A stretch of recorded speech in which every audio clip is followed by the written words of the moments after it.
Good evening. Tonight is Tuesday, January 29th. And tonight I'm going to do all of Chapter 11 and then 14.5 and 14.6, which is the part of Chapter 14 which you don't normally do in 2504. I got a little bit of review in there, but the actual new material is 14.5, 14.6. But most of the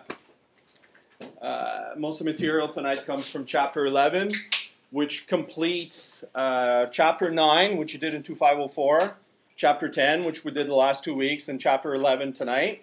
That's what they call a part in the textbook, which is about capital budgeting. So we're finishing that up tonight, and then we're going to get into 14.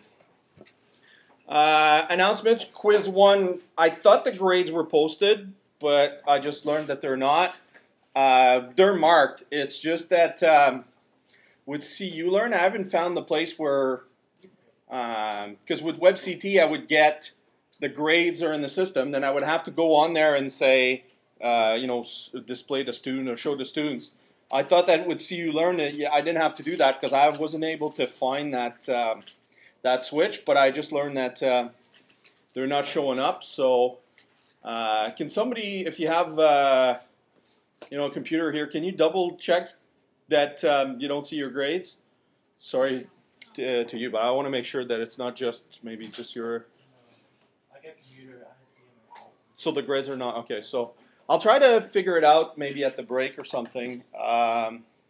The grades are in there. Sorry, it's just the first time that I'm teaching with CU Learn, so I got some minor technical glitches to get through. Quiz 2 is going to be next Tuesday. I'm going to give you 30 minutes instead of 20 minutes. Now, what's going to happen is you're going to go brag to these students in the other sections. They're going to complain to their prof that it's unfair that they're getting less time, and then I'm going to have to give you less time. So please don't just stick it in the face of people in the other sections that I'm giving you more time, because it's just going to come back to you. So, yeah. Just the other class, like section, I heard that their quizzes are shorter. They're not like the question. Like That's the question. Like the last But she's not doing 10 questions? That's what she used to do before. So she's doing 10 questions, but the questions, like the 10th question on the quiz that we did was a paragraph long, right? It's just like reading that question and then organizing all the information and then, like... Reading a paragraph? Oh my God! Don't work too hard. No, it's just like reading it and then getting all the information, organizing the information, then doing the question. Well, see, for me, what happens is, out of 10 questions, I usually just put one which is like just insanely hard. So that's usually question number 10 is how I split the A's from the A pluses. But you can, you can still get 90%. Like I always put in everything I do, I usually put one on a quiz it's just one question, but on a midterm or final it's maybe a couple more. Because otherwise, all the really good students in the class, they all clump at the top. So I got to put in one question which kind of differentiates the fat tail at the end a little bit. But that's just one question. You still have 90% of the grades that you can get.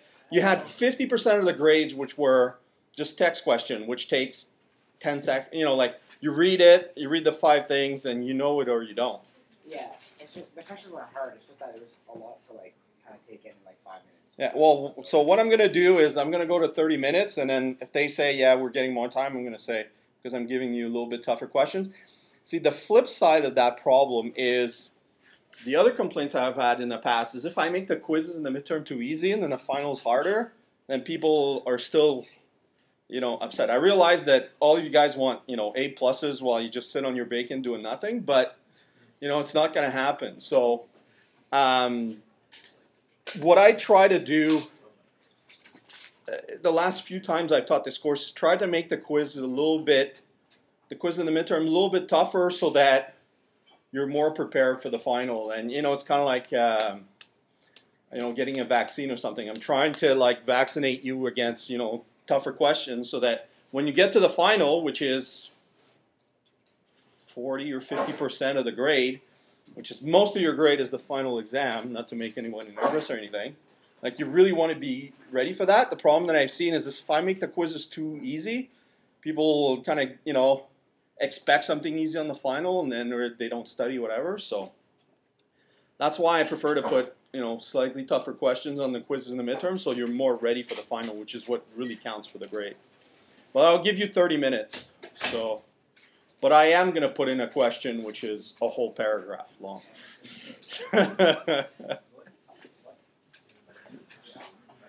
You know what? My job, I read whole books. No, it's not that. It's not that it was hard or anything. It's just a lot to organize. I know. That's what happens when you heckle from the front row. What? Oh, sorry. Okay, for quiz 2. So yeah, we have talked about it in terms of the time. It's the material is what I'm doing tonight.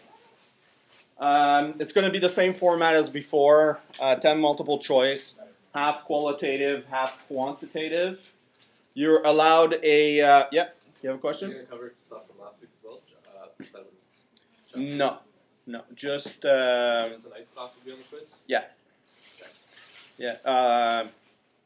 So yeah, equivalent annual cost and bid price are only going to be on the group assignment and the midterm. That's just because I had to stretch 10 into 2 lectures because it's too hard to do in one. Just too much material, and I'm not teaching very well. Formula sheet, 1 sheet. Put whatever you want on there. I know the other prof is putting some rules like no definitions, no whatever, but it's impossible to enforce. Like if you're writing something in Chinese, how can I tell what you're writing? So it's unenforceable. So what I'm giving you is a piece of paper, 8.5 by 11, however many square inches that is. You do whatever you want with that. Double-sided? Yeah. Because then again, am I going to go and check every person to see if there's a second side? It's laws that are unenforceable don't really make sense. Suggested exercise, extremely important, very highly. They're suggested for a reason. They're in CU Learn in quizzes midterm final, and what they are, the question numbers from the end of the chapters. There's both for 6th edition and 7th edition. There's one file for each. It's suggested exercise is 6th and suggested exercise 7th. So you have the problem numbers at the front, and then you have the full written out solutions in the back.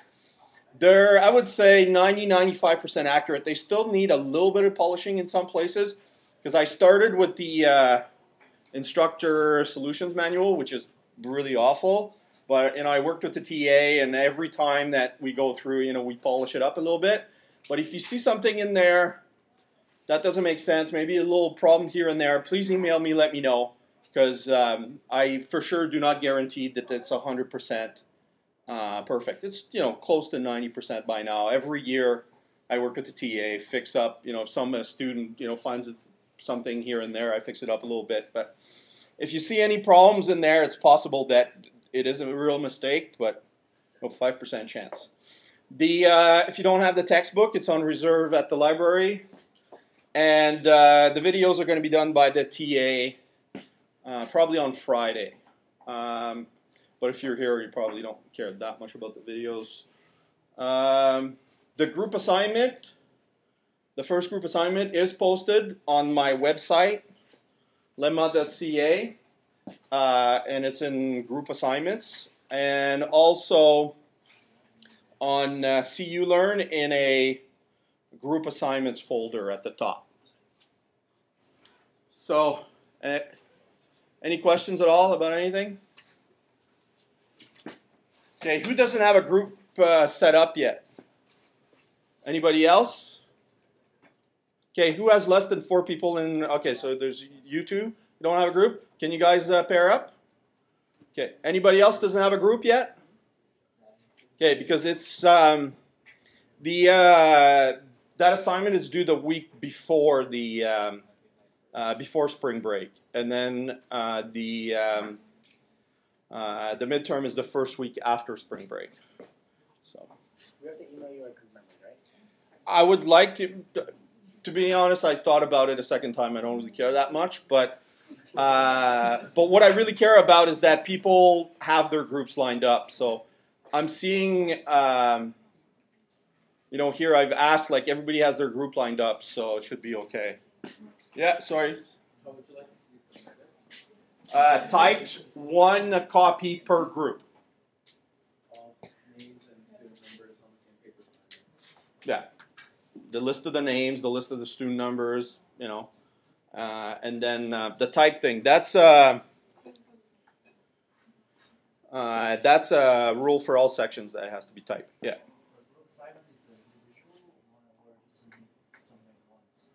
Yeah, one paper for the whole group.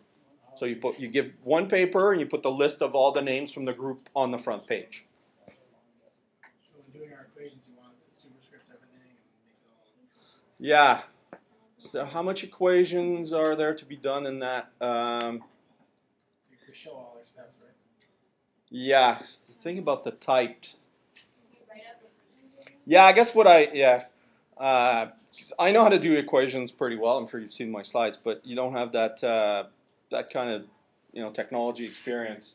And it is Microsoft Equation Editor is just so annoying. I will accept, if you write out and if there's like some equation part, then you can do it by hand. But another trick when you can just put it in regular text and say I was writing.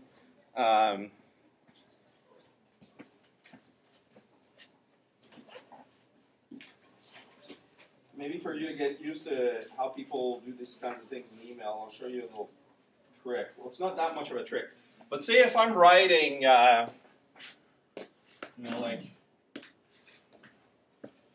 the equation? Say I'm writing, WAC is weight of equity, cost of equity plus, say, weight of debt, cost of debt. The way you can write it out, just if you type it, is just write it out this way, say, W-E-R-E plus W-D-R-D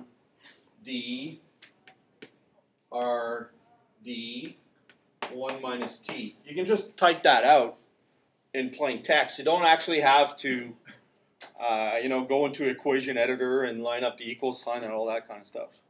If you're curious, what I use, this thing here, like what I use for doing my slides and all my equations. I'm not going to ask you to do that because it takes a really long time to learn this thing. But this is what I use is called LaTeX. And if you're on Mac, the program is called TechShop. And I think on Windows, I can't remember, but I think it's called TechMaker. Anyway, if in terms of writing out equations and stuff, this is way superior to any of the Microsoft tools. This is the kind of tool that people use in master's thesis, PhD thesis, papers that they publish in journals and so on. You basically have a .tech file, which is like you program. It's kind of like an HTML file, and then it generates a PDF.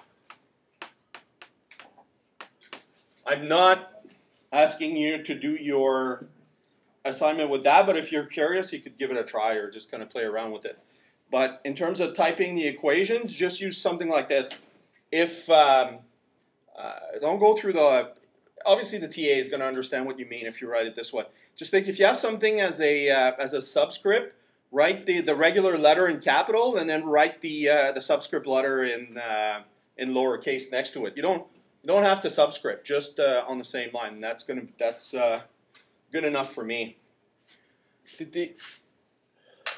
I don't know why Santa wants type, but if the other two sections are doing it, you have to do it too. Otherwise, it wouldn't be fair to the other people. But yes, I will accept.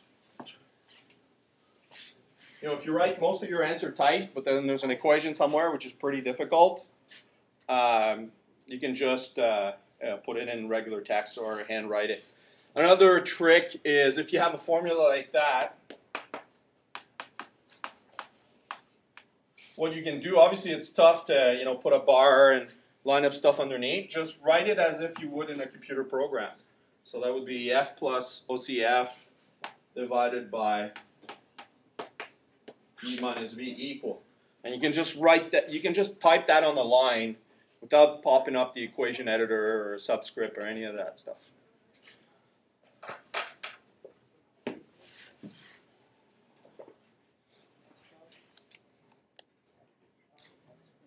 Yeah, anything else? Okay, so let's get started. So in chapter 11, so far what we have done, the way that the 9, 10, 11, the part on capital budgeting in the textbook works is in chapter 9, it's just a bare introduction to what's net present value, what's internal rate of return, that kind of stuff. If you don't remember those things, you should just go back to your 2504 notes. If you want to see some 2504 notes, what you can do is if you send me an email. I don't have it on my website anymore because I changed my web server a couple months ago. But if you send me an email, I have no problem sending you a zip file of my 2504 slides and the 2504 notes. If some people, you've taken this course like a long, long time ago, I can just help you that way. So in chapter 9, you're just given the cash flows. And you have to figure out how to do net present value, internal rate of return. In chapter 10, it's about figuring out what the cash flows are. And then in chapter 11, it's about the uncertainty around these kinds of estimates. And also break even, which is somewhat related to it.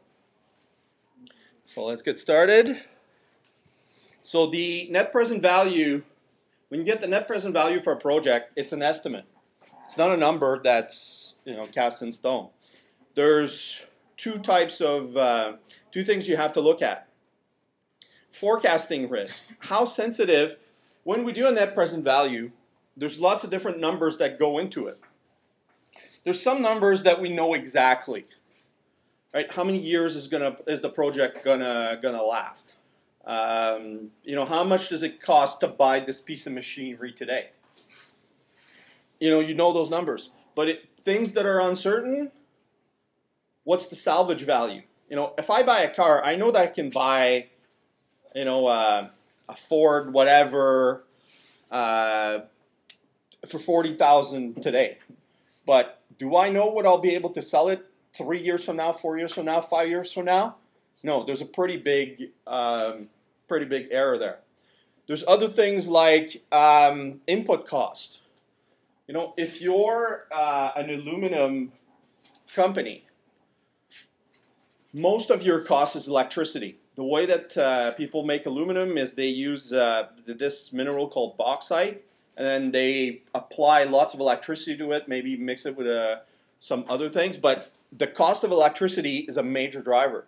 So if you're an aluminum company looking at establishing a plant, the cost of the electricity, that's a giant source of forecasting risk. So there's many different ways to handle that. They don't talk about it in the slides, but for example, if you know that something is very uncertain, there's ways to lock it in. So going back to the aluminum factory example, before you commit and invest and build a plant, you might want to sign a 5-year contract, a 10-year contract where your price of electricity is fixed. So it's not like you open the plant, all of a sudden the cost of electricity doubles and boom, you're bankrupt. So the more sensitive the net present value is, the greater the forecasting risk related to that variable. So usually what you would do is, there's two things you can do. You can better forecast the variable, or you can control the variable. Forecasting the variable would be, you do a first round of analysis, then you figure out that, wow, there's just this one input that has such a big change on what my net present value is. well, I'm going to go back and put more effort into estimating that part because it has such a big outcome on the final decision. At the same time, you can do these kinds of things to lock in. There's derivatives where maybe you say you're a restaurant, you might buy some, chicken futures, so you know what the price of chicken over time is going to be. You don't all of a sudden, go to buy one of your inputs and boom, the price is very high. So the next one is source of value. Why does this project create value? Usually it's because you're doing something where you're creating value. So it could be, you take all these different input materials and you create a product that people want. Most of the time in these net present value type of analyses, there's something there that is the value. So in the case of retail, it's because you're buying something for, $10, selling it for 20. All kinds of things. So you want to know, what creates the net present value, and you want to make sure that you've really locked in those variables in your analysis, because if those variables, 2 years, 3 years, 5 years from now, start to really move, that could really turn a really great project into a really bad project. So you've seen a lot of that before, I'm sure, or at least you've heard it. The what's called scenario analysis, best case, worst case, and average case. Oh, it should be average case or base case, BASE. So what you do is you take, before we just did, we have a bunch of input variables and boom, we calculated the net present value. What you do with scenario analysis is you look at all your inputs. Well, the one that you did before, that's what we call the average case or the best case or the expected case. Lots of people have lots of different names for it. But think of it as what is the most likely, which is if all your input variables are at their average or expected value or their most likely value. Then what you do for the best case is you take all the variables and you put them at the limit of what their expected range is on the good side. So, for example, if it's quantity that you're going to sell, that's going to be the high range. If it's cost, that's going to be at the low range. So revenues, anything that drives revenue. What is the price per unit? What is the amount? How many you're going to sell? And then the costs, the variable costs, the fixed costs, and so on. Worst case is the opposite. You make, everything is at the worst it can be. So the price of electricity is double. We're going to sell half as much aluminum this year, and so on. While the best case and worst case are not necessarily probable, they can still be possible. At the same time, what they do is they give you a good range when you look at, am I going to do this business or not? This is the kind of thing you do when you do a business plan. If you're going to do a business plan and go see investors or do like a government grant or one of the competitions here, you always have this kind of analysis. And you put a lot of effort, a lot of thinking into your input variables and what is a realistic range. Like the price of oil might go down to 50, it might go up to 200, but it's not going to go to 1,000 in the next year. Right? So you estimate all these ranges, you come up with the worst case, the best case, and then that gives you the range that you expect once you execute that business plan where it's going to fall. Nothing, in business, things are rarely precise. People a lot of times report numbers and they take it as, it's accurate to the, to the decimal point. Most times, especially when you're doing this forward-looking type of things, forecast type of thing, you're lucky if you get the first 2 digits of the answer right. Right? So the range gives, instead of just saying, I'll give you the example in my case, the business that I have. I did my business plan. The average case was 100 a profit a year. The worst case was 10, 12, or 15 a profit, and the best case was 500. So that tells me, I expect does that make sense? If I do that kind of analysis, do I want to go into a business where I'm probably going to make 100? In the worst case, I'll still make a little bit of money, and the best case, that's a nice problem to have. So let's do an example.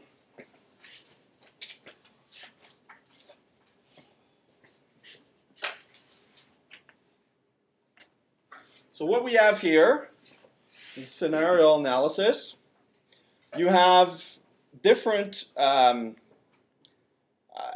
input variables. So you have fixed costs, you have variable costs, you have how many units you're going to sell, what's the price you're going to sell. So each variable has a range. So what it's saying here, sales quantity is going to be plus or minus 15%. So what that means is if you're going to sell 100 units, 100 is the average case, 115 is the best case, and 85 is the worst case. But you got to be careful because the things that are cost, they go the other way. So when we do, right now we're doing worst case. So in the worst case, the sales quantity is going to be minus 15%, but the variable cost, the fixed cost, is going to be plus 10% and plus 4%. Let me show you how that works. So the quantity is 54,500.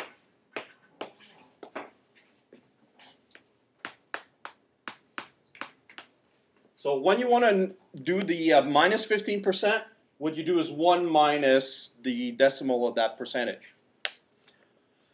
Looks similar to the tax rate. That's actually very related. So you got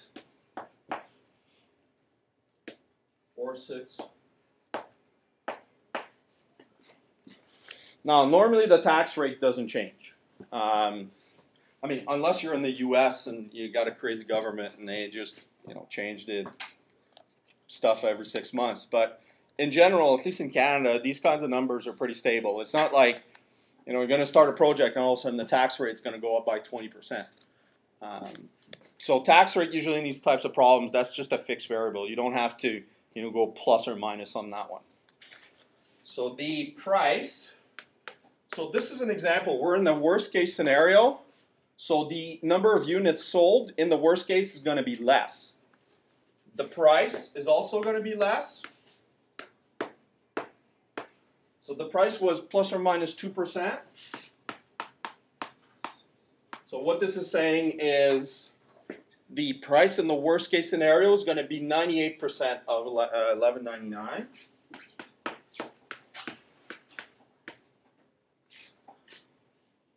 The variable cost per unit is $8.16, but in the worst case, it's going to be higher by 10%. So that's 898. And the fixed costs are also going to be higher. They're 124,600.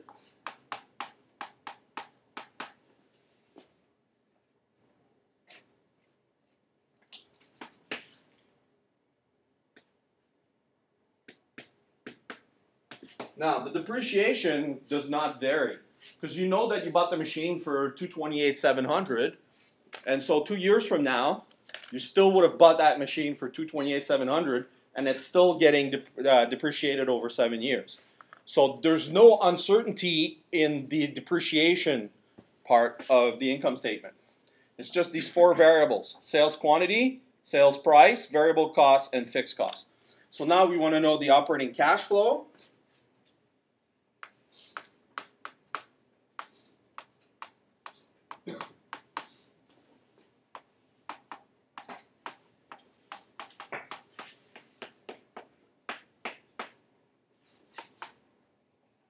So the sales in that case are going to be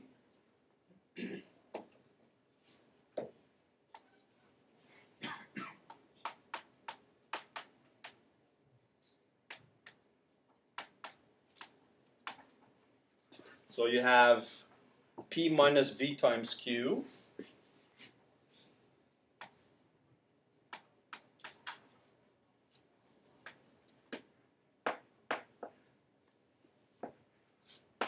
And you got the tax rate. Oh, sorry, there's also a fixed cost.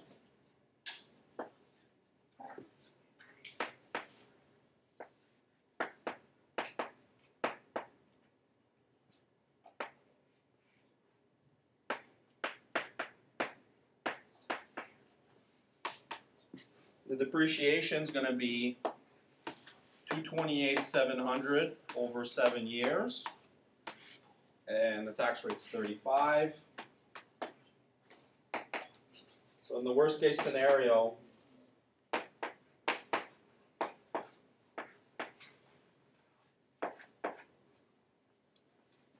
you get that.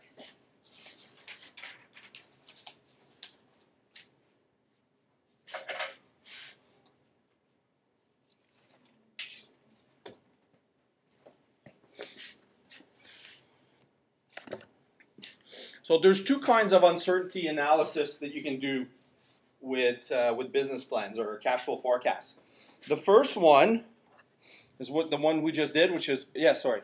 Just have a question to that. What happens if we get, for worst case scenario, a negative number? Will we change the way we apply the tax rate to it because we don't really pay taxes if we make a loss? Yeah, well, in the real world, what you would say is, I'm not doing this project, right? If you have, if you do a worst case and you're losing money and you're losing quite a bit of money, it's not worth the risk. You're better to just find something else. In reality, you would say you would still end up with a negative number. Because if you look at it from the point of view of a consolidated financial statements, the loss from that division would apply against a profit against another division. So it's, I understand your question. What you want is, if this number is negative, does that go to zero? No, it stays negative. Okay, so to continue, there's two types of uncertainty analyses in cash flow forecasting. The first one is scenario analysis, the one I just showed you, where you take all the variables and you put it all in their worst case, or all the variables and all in their best case. The next one is sensitivity analysis. What that is instead of varying all the numbers, you just vary one. And then you look at what is the effect of a change on the input to what my output is. Right? How sensitive is the net present value estimate to what that input is? So if you look at that previous example,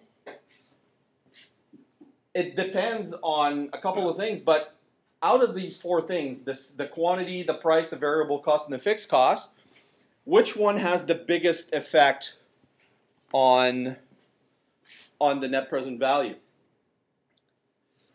The greater the volatility, the greater the sensitivity of that net present value to a specific variable, the more risk there is with that variable and the more attention you want to pay either to estimating that variable or possibly controlling that variable in the form of locking a long-term derivative contract to control that cost.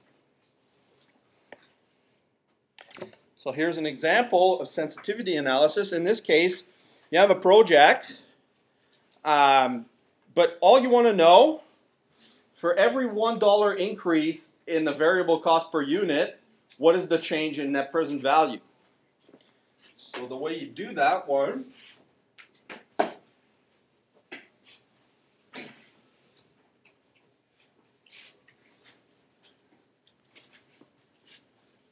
there's a quick way of doing this question and a long way of doing this question. I'll just talk about quickly the long way, but I'll show you the quick way of doing it.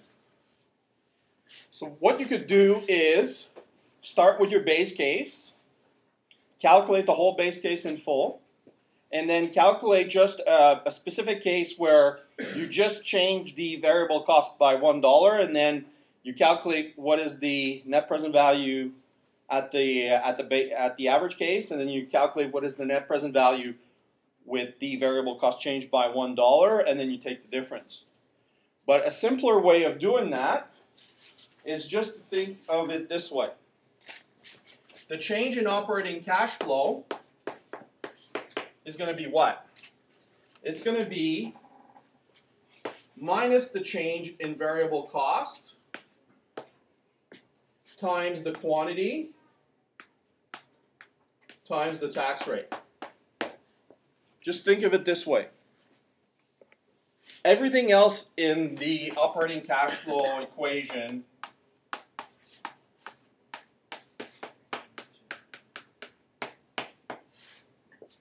stays the same, right? The CCA tax shield is going to be the same before and after. You know, whatever variable is not that you're not changing is going to be the same before and after. So what you look at is that change in variable. How is that going to change the operating cash flow? So if the variable cost goes up by $1, then my costs are going to go up by the variable cost times how many I sell. And then obviously you want the after-tax amount. So instead of calculating the full thing using this, and then calculating the full thing using this again, but just changing one of the variables, the much quicker way is just to think of the equation in as a change equation as opposed to the full equation. Right? What is the change in operating cash flow based on whatever variable is changing? If it was, you got to think about what sign you put there. If it was, say, the quantity,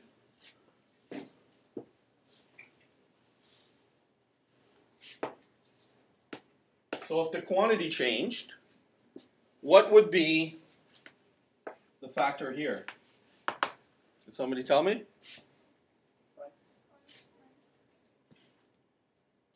Close. Halfway there. No. Further away. Halfway there. Price? You getting closer? No, it's the gross margin per unit, right? So it's the price per variable cost. Think of it, if I sell, say, 10 more units, and I'm selling them at $20 and they're costing me $5. Well, I'm still going to have 10 more variable costs I'm going to pay on those units. So this would be the gross margin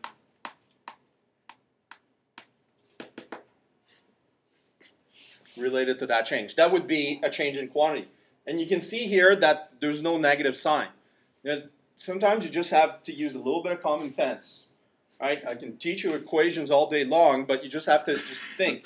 If the quantity goes up, if I'm selling more units, do I expect to make more money or less money? Obviously, I expect to make more, so I'm expecting a plus there. If it's a cost, if a cost goes up by $1, then I'm going to be making less money. Then there would be a negative there.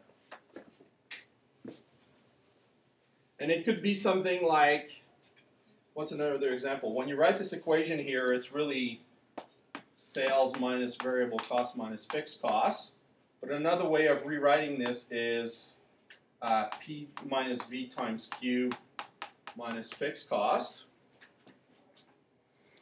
If it's the fixed cost that's changing, well then that's just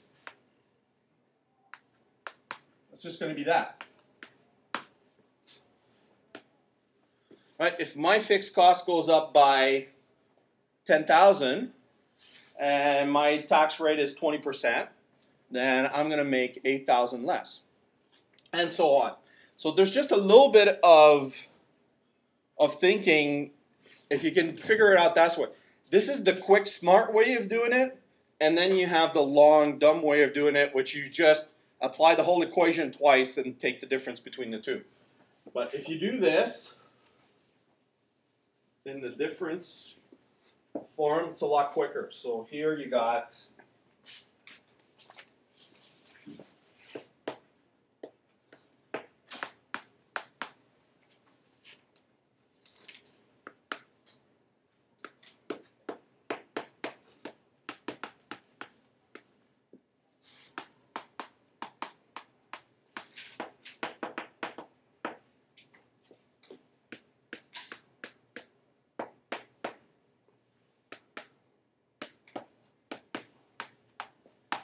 So if the variable cost goes up by $1, then your operating cash flow for each year is going to go down by $6,600.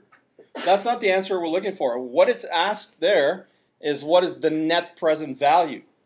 So remember that the net present value, right, is the sum of the present value of the operating cash flows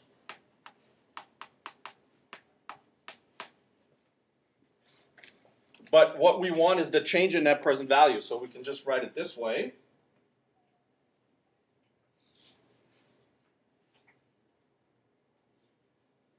There's 4 years.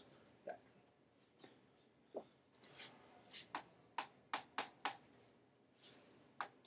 You can just say the change in net present value is going to be the change each year. You got to understand that it's not that number we're looking for. We're not looking for what is the change for each year. We're looking for what is the change in net present value over the life of the project. So first you figure out what is the change for each year, then you figure out what is the change over the whole life of the project.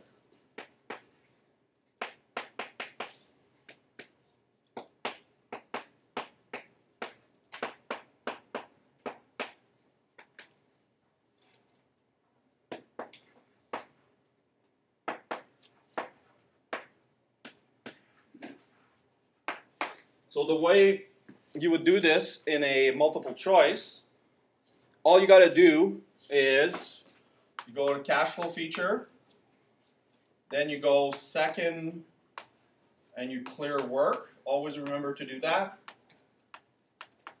Because what happens is, if you don't do that, and say you have cash flows for 3 years, but you did a problem before where you had cash flows for 5 years, if you don't clear it out, then the crumb from before is actually going to screw up your problem. So to do this last part, all you do is CF0 second clear work. Cash flow feature. So CF0 is going to be 0. C01 is going to be minus 6,600. F01 is going to be 4. And then you press the NPV button.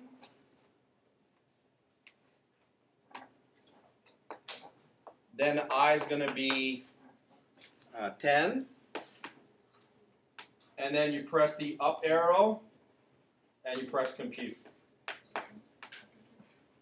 So you can see doing this question, takes me maybe 5-10 minutes to explain and talk through it. But this is a question you can do in less than 60 seconds. Because all you got to do is figure out the difference for each year. And then once you have it, it's just the same cash flow for 4 years. You go in the cash flow feature, boom, boom, boom, done. Did you have a question? Yeah. On a midterm, yeah, but obviously not on the quiz. Because quiz is all multiple choice. But at the midterm and the final exam, what we do is give you 1/3 of the part marks for giving the formula with the variables, 1/3 of the part marks for shorting with the formula with the numbers in the right place, and 1/3 of the part marks for the answer. So, if you had like 6 marks for that question, you'd have 1 mark here, 1 mark here, 1 mark here, 1 mark here, 1 mark here, 1 mark there. So but that's only going to be on the midterm and final because I'm not doing written for the quizzes.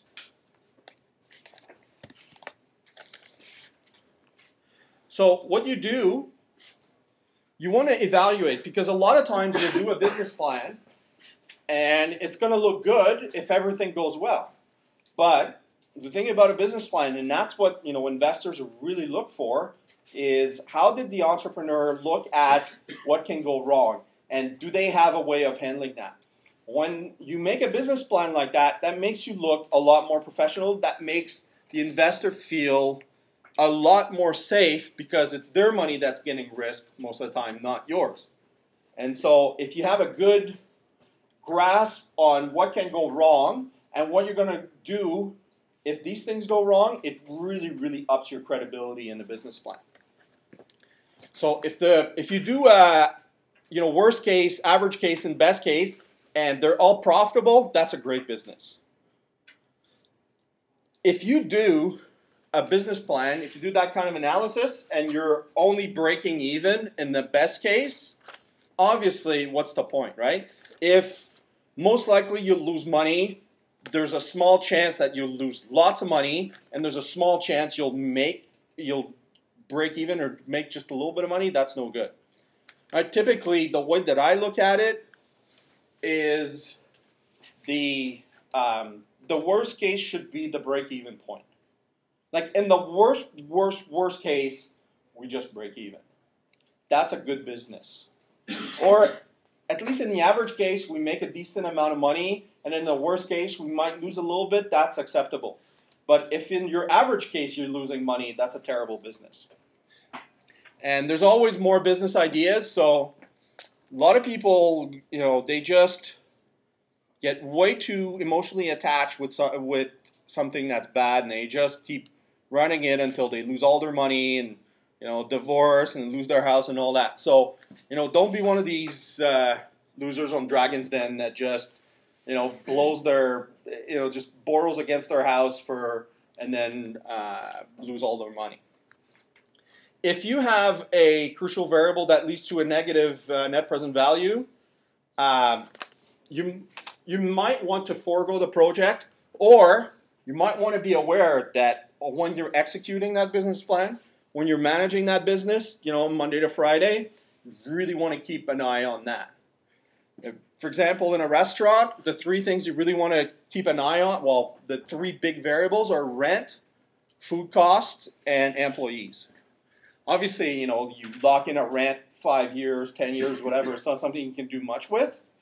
But in the case of a restaurant, you really, really want to keep a very close eye on what are your food costs and how much are you paying your people, or are you using 5 servers when you could do with 3?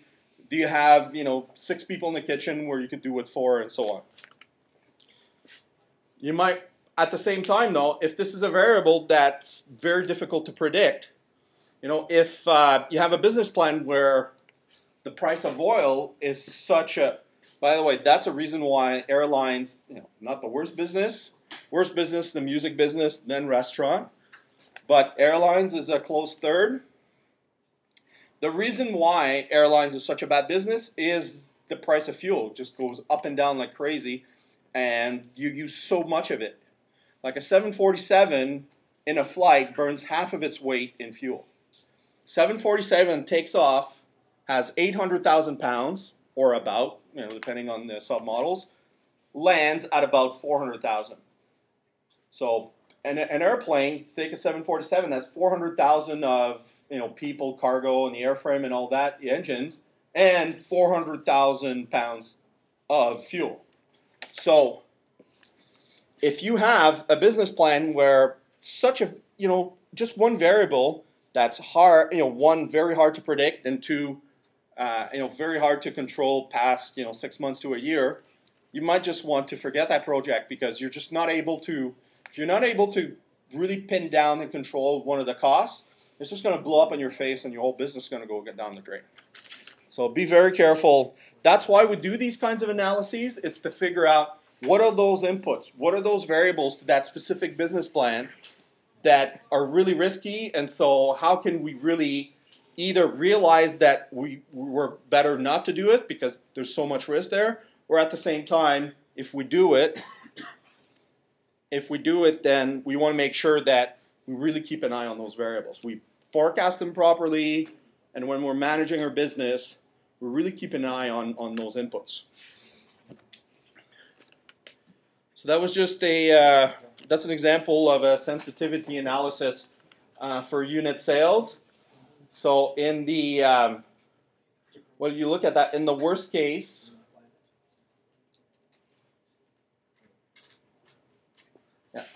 in the worst case where you sell 5,500, your net present value would be -8. In the average case, I call it the average case because base and best is so close. I'm more used to average or expected. So in the average case, 6,000. So in this case, when you sell 5,500, the net present value is -8. When you sell 6,000, the net present value is plus 15. And when you sell 6,500, the net present value is 39. That's not too bad of a business plan. Because if you're looking at the range, for about 75% of the cases, you're at least breaking even or better.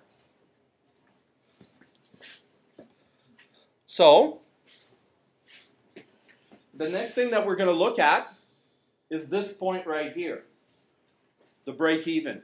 One of the most important measures of a business. Because you know that, well, I won't do that problem, but say the break even seems to be at around 5,700. So what would I do? I would, beat my salespeople with a stick every day until they hit that 5,700. And once you know what your break even is, that's a number you got to hit every month, every quarter, every year.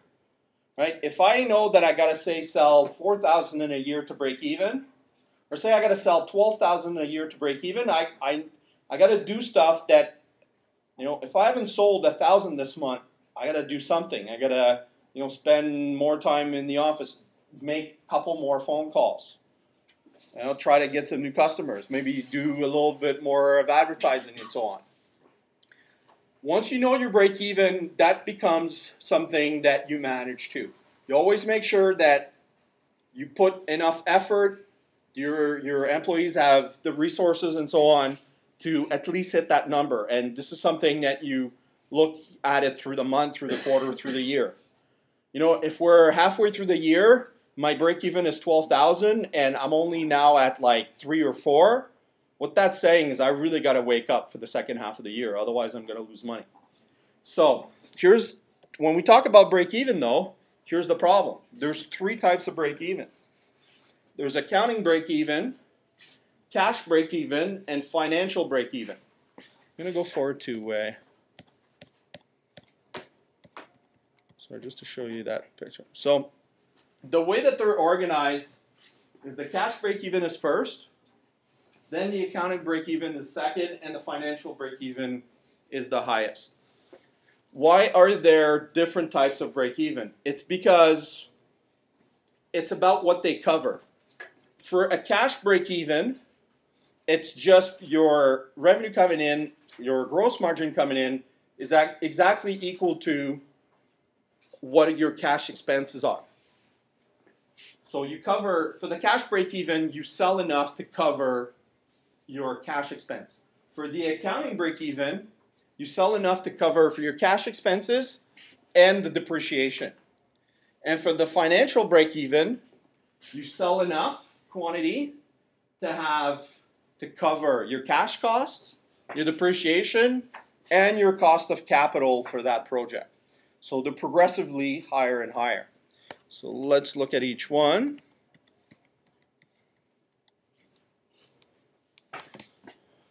Accounting break-even is often used as an early stage screening number. So this is about the accounting profit. If a project cannot break even on an accounting basis, it's definitely not a good thing to do. And it gives you an indication of what the accounting profit on the income statement at the end of the year is going to be. Or, what you need to hit to have to break even in your net income. Now, this is first year business. You should know this by now. Fixed costs, variable costs. In this case, you got 8,000 of fixed costs, and your variable cost is $3 per unit. So if you sell 10,000, you're going to have your 8,000 of fixed costs and then your 30,000 of variable costs. This is pretty basic stuff. It's just a review. You should know that. You should know this by now. The way to look at accounting break-even is this.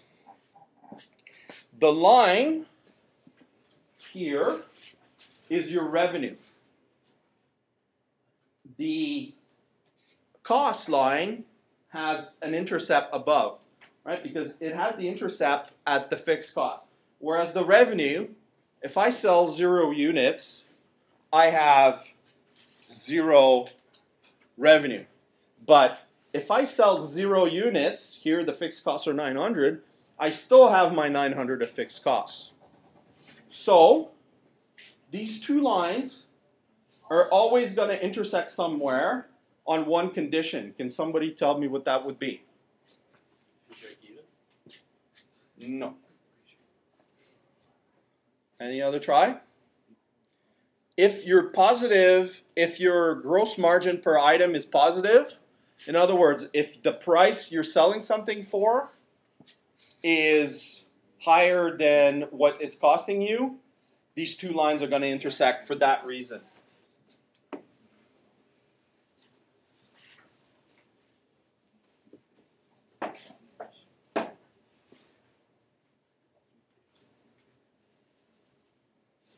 The slope of the revenue line is the price per unit.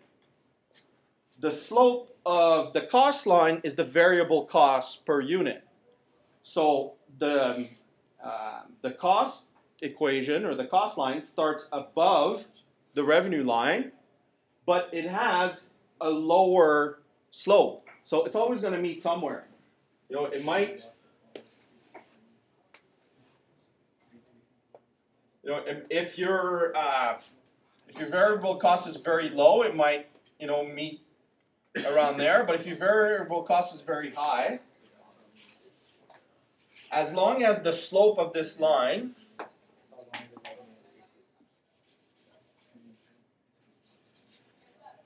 as long as the slope of this line, the cost line, so this equation here is revenue is price times quantity, or sorry, sales.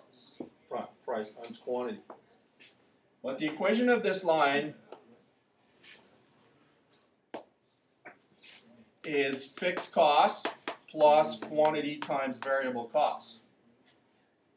So as long as the variable cost is less than the price, they're always going to meet somewhere. So accounting break-even is going to exist as long as you're making money selling each unit. If I'm buying something for $10 and I'm selling it for $5, it doesn't matter how many I sell, I'm always going to lose money. But if I buy something for $5 and I sell it for $10, then at some point the accounting break-even exists because of the fact that you have this line that's above with a lower slope. So in general, break-even measures have this kind of structure. The quantity, the break-even quantity, is going to be your fixed cost plus some measure there. It's called OCF. It's just a general measure there. That's the general expression. But when we look at accounting break-even, that part is the depreciation. When we look at cash break-even, there's just no part. We're just trying to cover up the fixed cost. And when we have financial break-even, there's that OCF star, but I'm going to show you how to get to that once I get there. So what you do is, a little bit of new vocabulary, the price minus the variable cost per unit is called the contribution margin. Where does contribution come from? It's contributing to covering up what's at the top. If I just take, say, the accounting break-even, say my fixed costs are $50,000 and my depreciation is $50,000. So I need to sell enough quantity to make $100,000 of gross margin. So the gross margin I make per unit is P minus V. And so if you divide one by the other, that gives you the quantity that you're looking for. Now, the thing you have to be careful about is you always round up. In a lot of things that we do here, we use normal rounding, right? If it's 0.5 or higher, you round up. If it's below, you round down. But when you do break even, you always round up, even if it's 0.01. Here's the reason why. If I do something like this and it says that my break-even quantity, say, is 57.1, what does that mean? That means that at 57, I'm losing money, but at 58, I'm making a little bit of money. So the break even is always rounded up. One thing you'll see probably on the multiple choice question is we just give you both, and people say, well, depends on the rounding. Just think of it as a break even. 57 is not a break even, right? Because at 57, you're losing money. Now, the project, this is how the other measures of capital budgeting are related. A project that breaks even on an accounting basis has payback equal to its life, has a negative net present value, and an internal rate of return of 0. So let's do an example. And the accounting break even, the cash break even are super, super easy. It's just a matter of plugging in the numbers. Oh, I got, I think it's time for, I got 7:06. Okay, it's 7:20, please, let's continue. So before the break, I was in the middle of accounting break even. So accounting break even, that's the equation for it. What you want to do is you want to figure out the quantity where the contribution margin covers enough to cover your fixed costs and your depreciation. So let's do an example.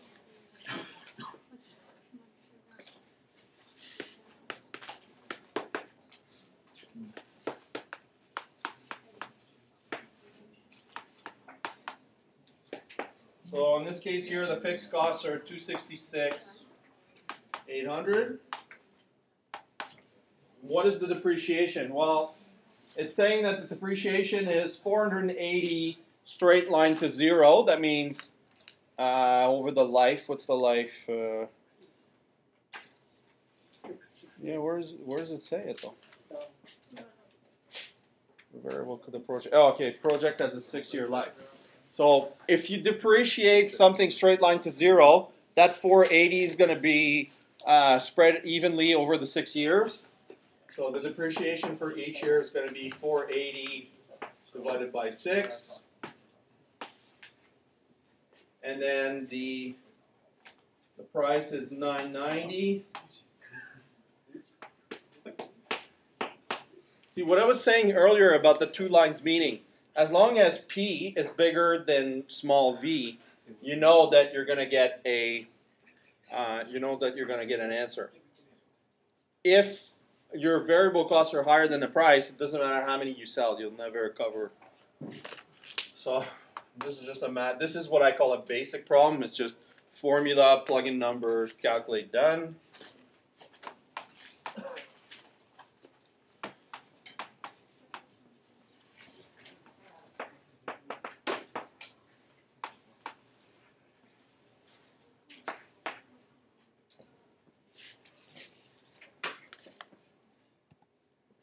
So next is the cash break even.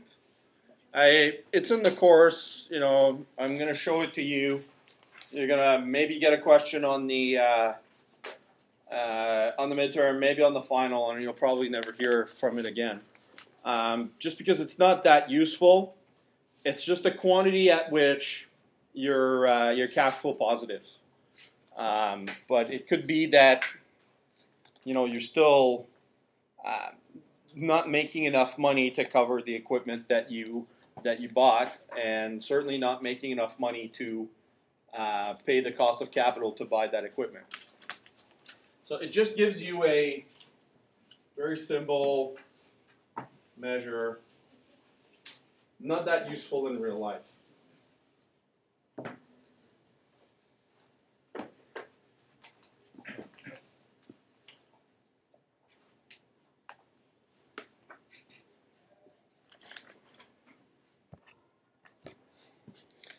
So it's just a matter of putting in the numbers. So when you do the cash break even, so Q sub C for cash, there is no, the second part of the top of that fraction there, there's nothing. You just want to have enough contribution margin to cover your fixed costs. So in this case, The fixed costs are 36,000. Oh, I remember now why I picked that that example. See here it says, and the contribution margin is 320.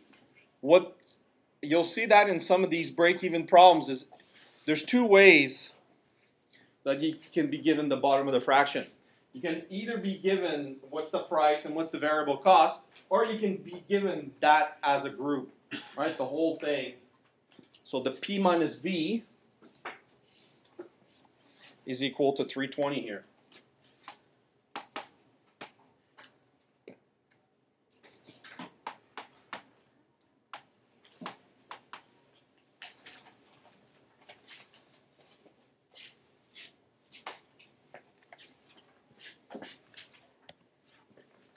The financial break-even is a lot more, well, not that much more complicated. It's what I would call a intermediate level type of question.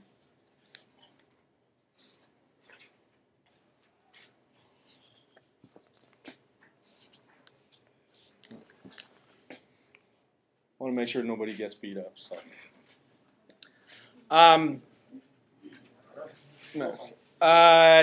So with financial break-even, you still want to cover, in all the break-evens, you always want to have enough to cover your fixed costs. That's how the kind of average person on the street thinks of break-even, right? Enough to cover my rent, enough to cover my electric bill, and so on. In the case of financial break-even, you want enough contribution margin to cover up the fixed costs and the depreciation and the cost of capital, the interest or the cost of equity to raise that capital to get that equipment. So what is that OCF star? It's the operating cash flow that results in the zero net present value for the project. So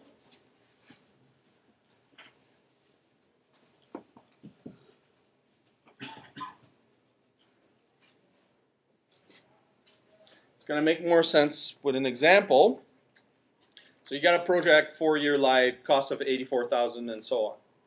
Okay, what is the net present value of the project?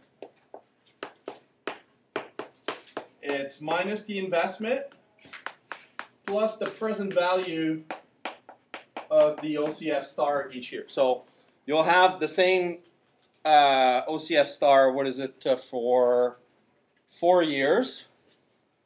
So you want not the investment plus the OCF star of just 1 year, but you want the present value of the OCF stars for all the project, and you want that to be equal to 0. So what does that mean? It means that the present value of OCF star is equal to I. So that's the first step. That's pretty simple. So next, in this case here, our investment is 84,000. So I want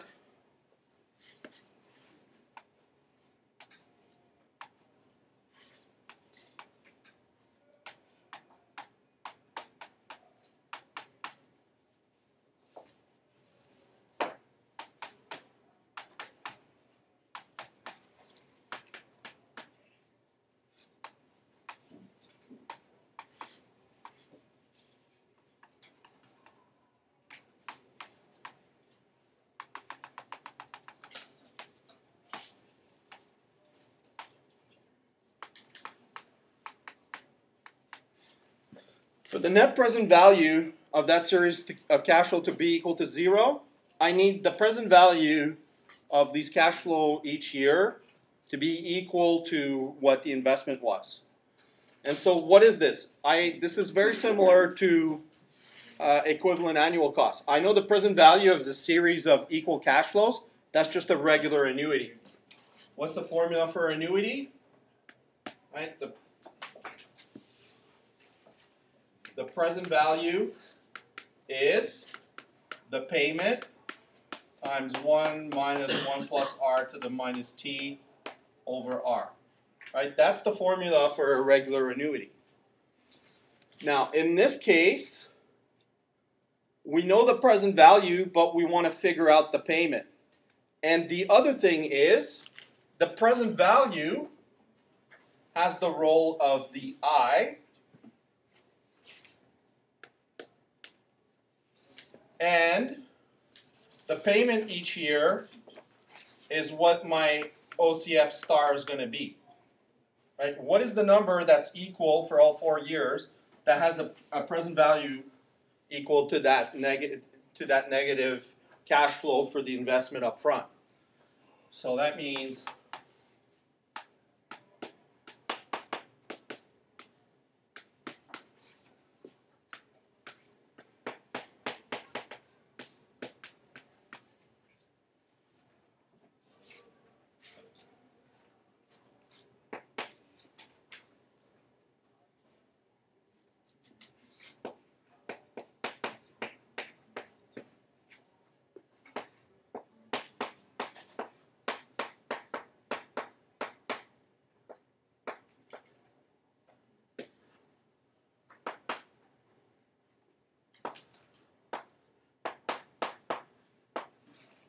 so this is the intermediate step. Now that I know my OCF star, all I gotta do is just plug it into the formula for financial break-even.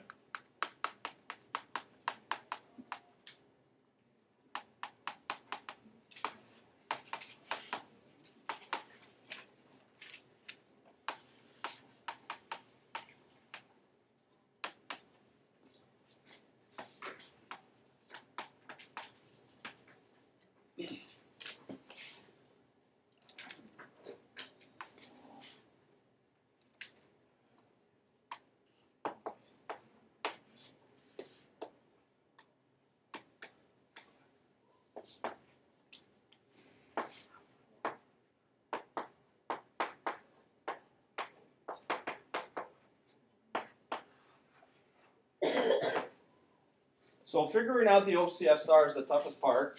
After that, it's just a matter of plugging it into the formula for financial break-even. And I've seen students come up with 10 different versions of how to get to that OCF star. 8 of them are wrong. Yeah? Sorry. Just the equation, the I equals OCF star, the present value factor, like that part inside the bracket, isn't it 1 minus 1 divided by 1 plus r to the negative t? So what? So inside the bracket. Are you talking about this equation here? Yeah, inside the bracket though, like the one before it. This one? Yeah. It shouldn't be 1 minus 1 divided by 1 plus r to the negative t. 1 minus... It's because it's to the minus t. No, but if you put it that way, it should be just positive t. No, it's this way. You can write it like this. Or if you're like me and lazy, you can write it to the power minus t. It's the same thing. That was your question? Yeah, it's just I did like some of the past questions and I did it that way and I got the answers wrong, and I did it the way from 2504 with the 1 minus 1 and I got the answers right. That's why. Send me an email about that. There's something wrong somewhere because I know for sure that's the right formula. I've written it like 1,000 times. I was curious. Yeah. So, but I'm interested in figuring out what that other stuff is. What is in the suggested exercises? No, just doing questions. Like I just did questions and I did it with that equation, and I just kept getting that wrong answer. But then I did it the way Yuri taught us last semester, and I can get it right. How did he taught? It's just 1 minus 1 divided by 1 plus r to the negative t. Like this? Yeah. Well, that's wrong. That's okay. Yeah. Maybe I'm doing it wrong.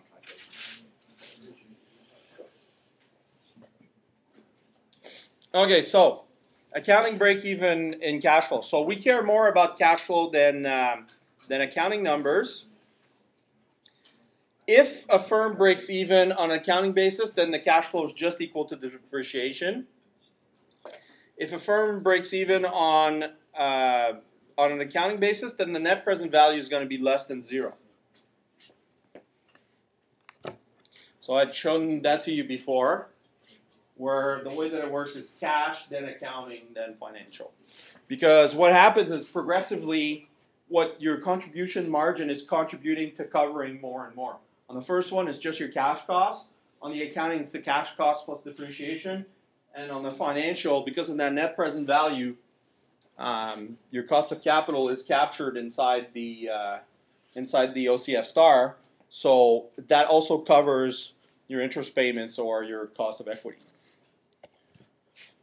So the next math topic in 11 is the concept of operating leverage. There's two types of leverage that we're going to talk about in this course. There's other kinds of leverage in business, but those the two main ones. The first one that you're familiar with is financial leverage, right? Debt is leverage. I'm sure you've heard that expression before. This is a different type. This is not referring to debt at all. What operating leverage measures is how much of the company is relying on fixed cost versus variable cost. Right? Think of Microsoft. Right? They make Windows, whatever they're up to now, 8, I think. It costs them how much to make the first copy? $1 billion, like to pay all the, I don't know, all the programmers, the testing, the marketing, all that kind of stuff. But how much does the second copy cost? It costs a blank CD or a blank DVD.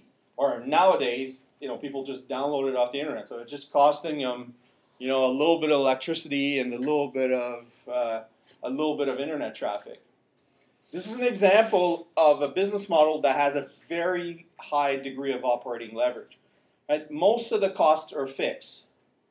And so whenever you make one more unit, the cost of that extra unit is very small compared to what the overall cost is. The opposite is you can have think of it this way.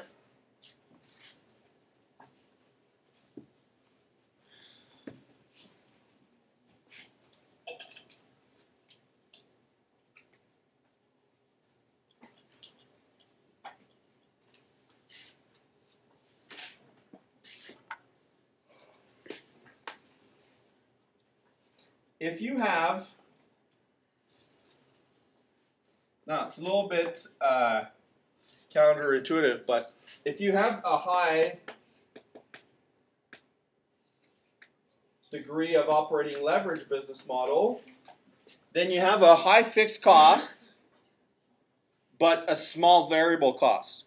If you have a low degree of operating leverage model, more of your expenses are variable than fixed as a percentage. So it could be something like this. Your costs, it might not be, your fixed cost might be pretty low or almost zero, but your variable cost is higher per, so this would be a low degree of operating leverage.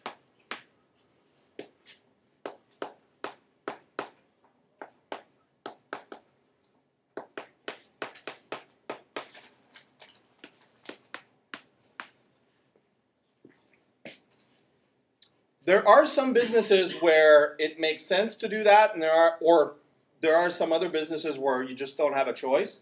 Think of this a lot in the news lately. Boeing in the 787. It takes I don't know how many billion to make the first one, maybe 10 billion in R&D to crank out the first Boeing, the first airplane off the line. But the second one is maybe like $400 or $500 million bucks. There are some industries that are like that. There are other industries which are the other way. And the other thing is that when you're, this is just a tip, it's not in the textbook, but I'll give you that tip for free. If you're in a business model where there's a lot of uncertainty on how much quantity you're going to sell, you're better to have more of your cost structure in variable cost than fixed cost. Because what happens with a very high fixed cost is you need to sell a lot in order to break even. In the example of Boeing, I think it's 2014 or 2015 or 2017 where their break-even point is. Once they've made like 100 airplanes or 300 airplanes or whatever, then they will have made enough money to cover their R&D costs. If you have a business where you don't know how much you're going to sell, but the fixed costs are very high, then that means you got to sell a lot to break even. If you have, instead of low degree of operating leverage business model, it's less risky, because if you sell less, more of it is tied to variable costs, so you won't have to pay the variable costs on the stuff you didn't sell. So if you have any business where your cash flows from month to month are very volatile, you're better to have more of your cost as variable cost than fixed cost. An example is my marketing advertising guy. Instead of me paying him like $5,000 to do a marketing campaign, what I do is this is a new contract that I came up with him, where instead of me paying you up front a fixed amount, what I do is I was trying to convert as many as my costs in my business plan into variable costs instead of fixed. So what I did is I said, okay, anytime that we'll do a marketing campaign, every new client that I get during that marketing campaign, I'll give you $200. So say, instead of giving him 1,000, then he knows for sure he's going to get 1,000, but not more. At the same time, it actually motivates him, because he'll think, well, yeah, if I bring in 5 clients, I'll get my $1,000.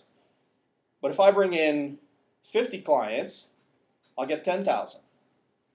So it's in not all cases you can actually find a way to do that.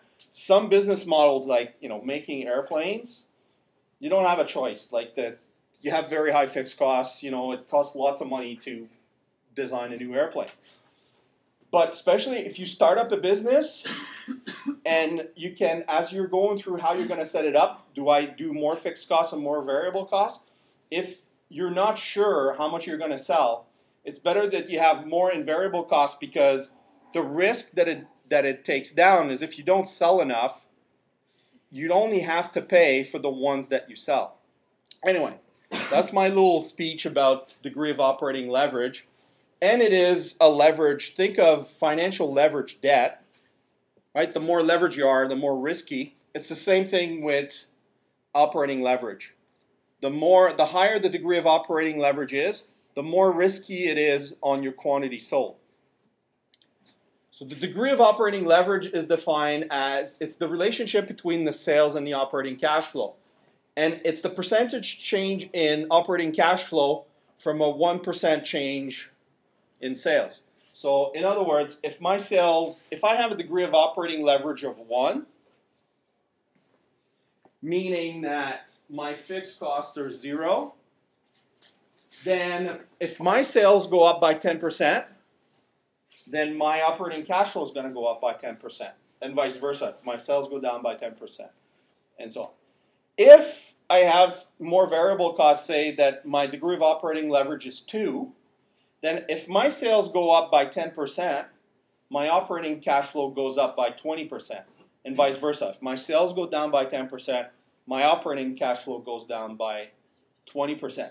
You can see that in a model where you have a very high degree of operating leverage, selling one more marginal unit is all profit, because it's all gross margin, because you have very low variable costs, right? If you sell one more unit at 100, almost all of it falls straight to the bottom line. So when you have a high degree of operating leverage, that's where leverage, think magnifying glass, an increase in quantity, a change in quantity will have a magnifying effect on what your bottom line operating cash flow is. So those are the two formulas. The first one is how to calculate the degree of operating cash flow based on the fixed costs and what your current operating cash flow is. And the second one is that the percent change, that's what that means there, delta percent.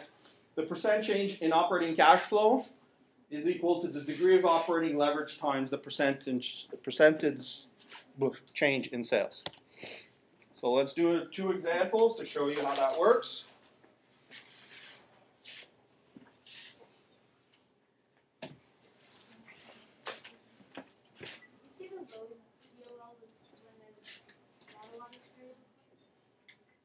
when there's lots of variable costs. The low one? Low,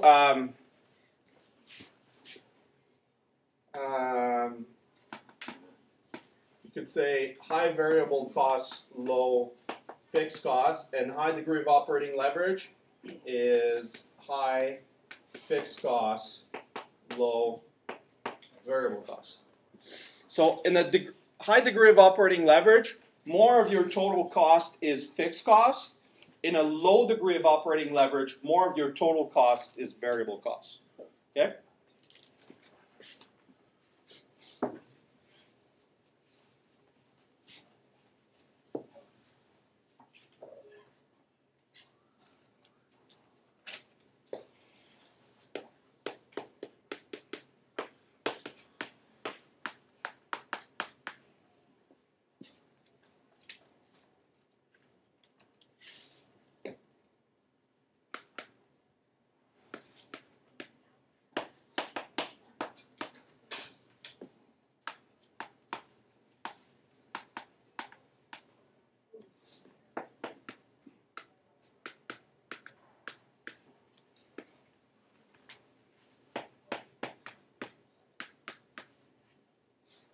There's no CCA tax shield because there's no investment.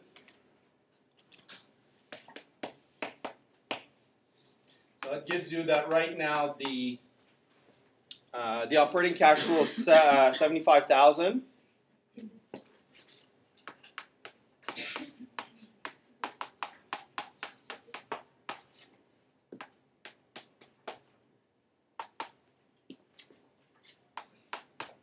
So the fixed costs are 123,500.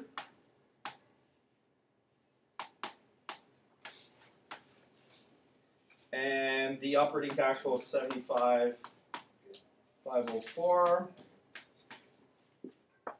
And so that gives you a degree of operating leverage of 2.64.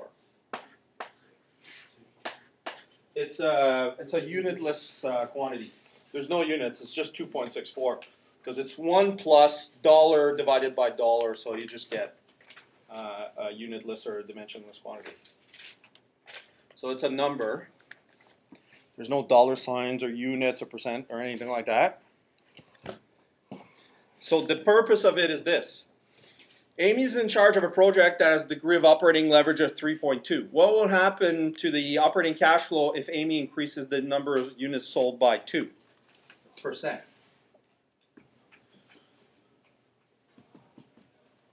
If you missed this, remember that it's available online.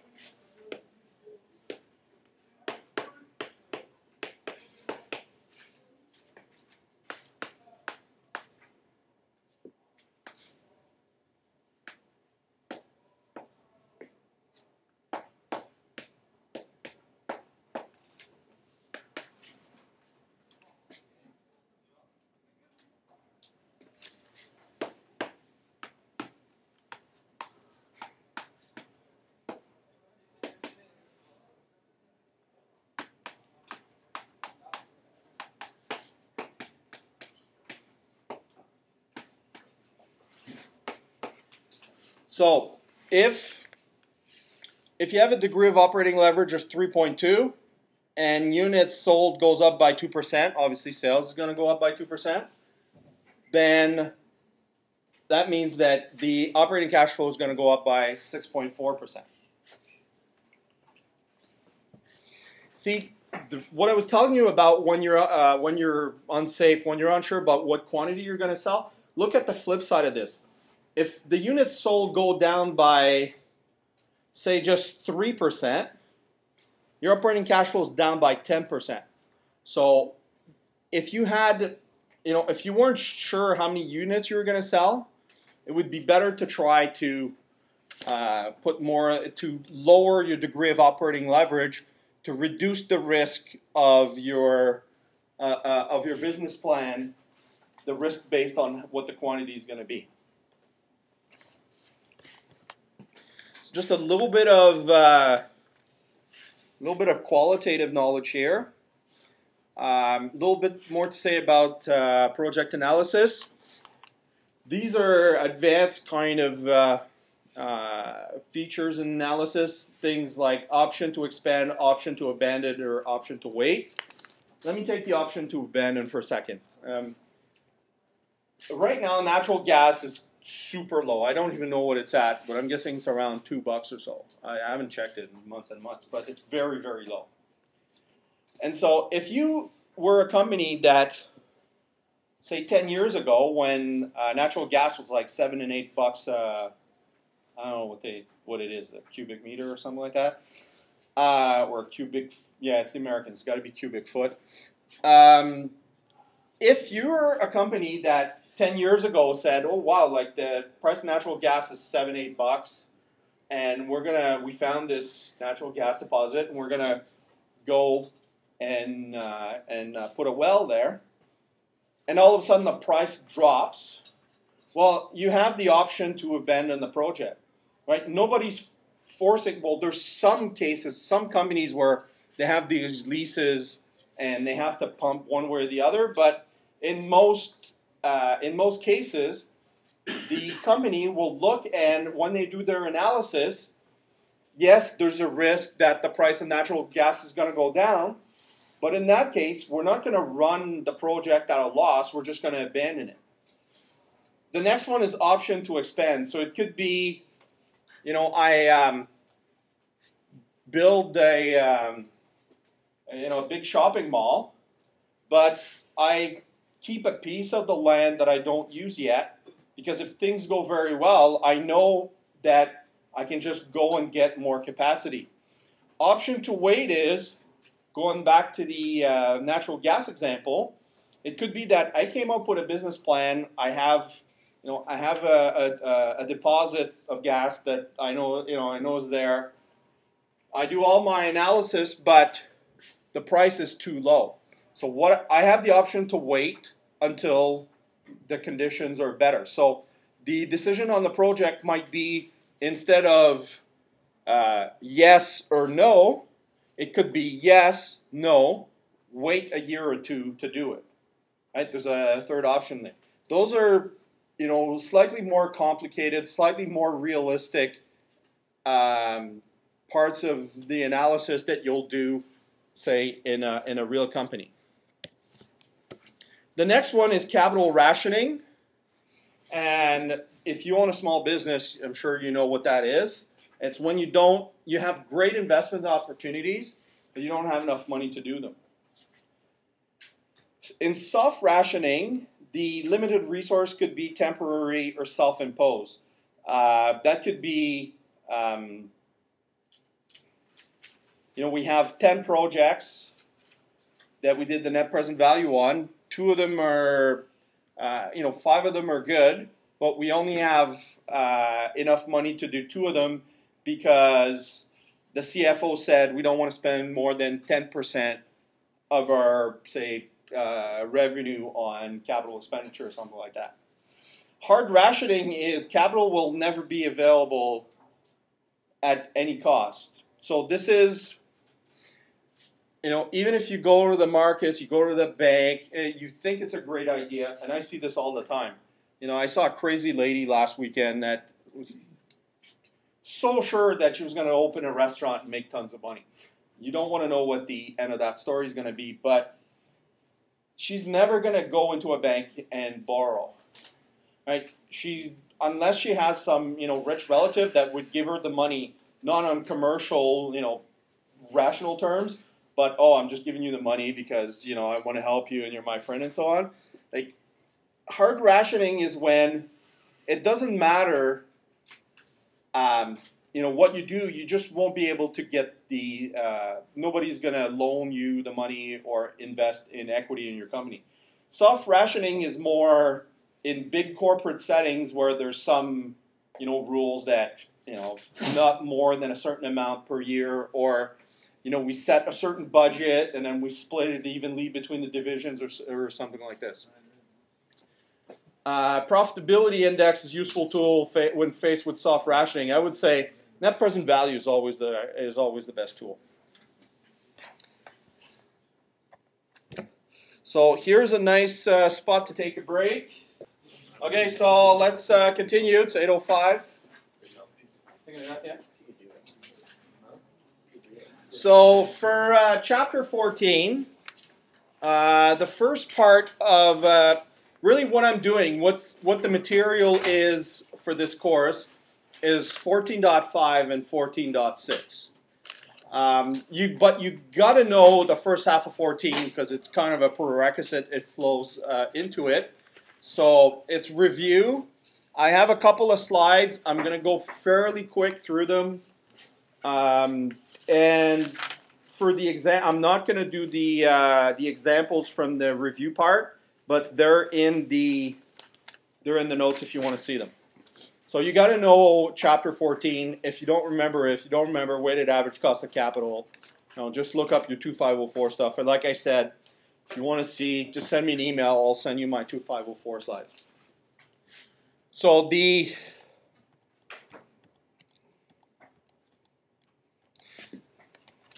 average cost of capital is the average cost of your cost of equity, your cost of preferred, and your cost of debt. So the cost of equity, you can get to it two ways: the dividend growth model or the CAPM. Dividend growth model, if you have a company that doesn't pay dividends, you can't do anything with it. Because by the dividend growth model, if a company is not paying a dividend, then the company's worth nothing, right? Because it's dividend divided by whatever.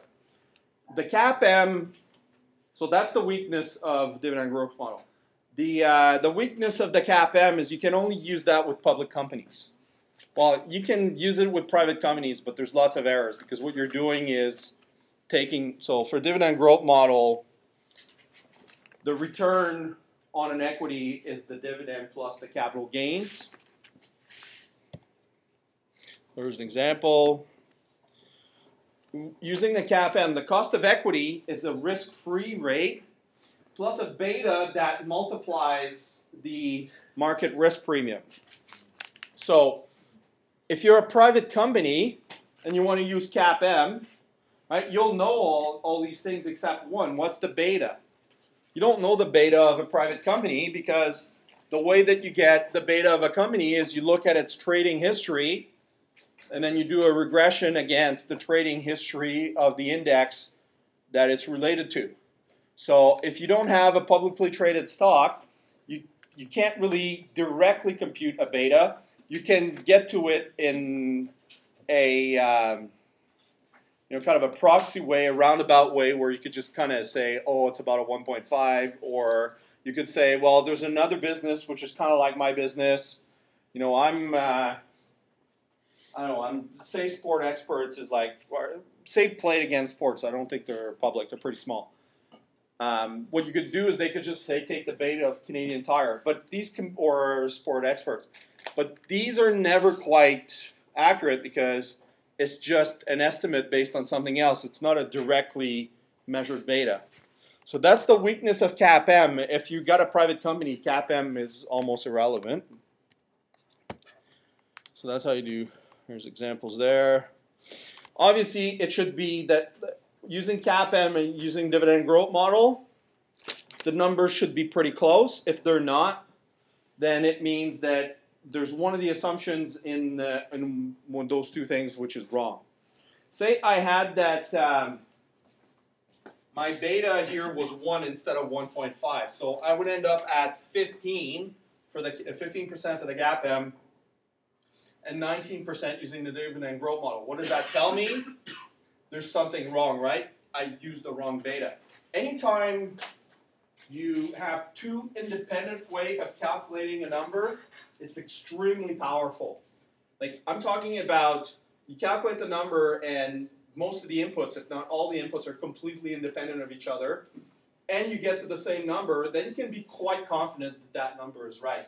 Right? If you have two ways of measuring something, three ways of measuring something, it's a very powerful way to check your numbers. And if you have one of them which is not equal to the other, usually it's because you have a wrong assumption inside that one model. cost of debt is just the yield to maturity, not to be confused with the coupon rate. So if you don't know what yield to maturity is, please review it. But I'm not going to make you do a yield to maturity in a question. Usually you're just told, you know, the cost of debt is that. So that's how you figure out the, using the calculator, that's how you figure out the yield to maturity. The cost of preferred stock, that's dead easy. The difference between, just a little bit of review, the difference between a common share and a preferred share is a preferred share in most cases. You don't never say never. Preferred shares usually have a fixed dividend, whereas common shares will have a dividend that goes up over time. So that's the difference. If you look at the formula for the dividend growth model, it's D sub 1, so the dividend next year. But when you look at the preferred share model, or the cost of preferred stock, it's just D, because D1 is the same as D2, is the same as D3, is the same as D4, and so on forever. And so we just use D. There's no point of putting numbers when they're all the same. And so the price of a preferred stock is the dividend divided by the required return. And so the required return is just the dividend divided by the price. Basically just a yield. Pretty simple. Then you put these different costs, because you have different types of capital that you use in a company, right? Equity, preferred, debt. Then you put it together, you average it out using a weighted average, not just take like the simple average, but actually, you know, if I'm 90% equity and 10% debt, you don't want to do, you know, 1 plus the other divided by 2. So you weigh it by how much of your capital structure is in that one type of capital. And the capital structure weight, that's a very important point. They're at the market value, not at book value.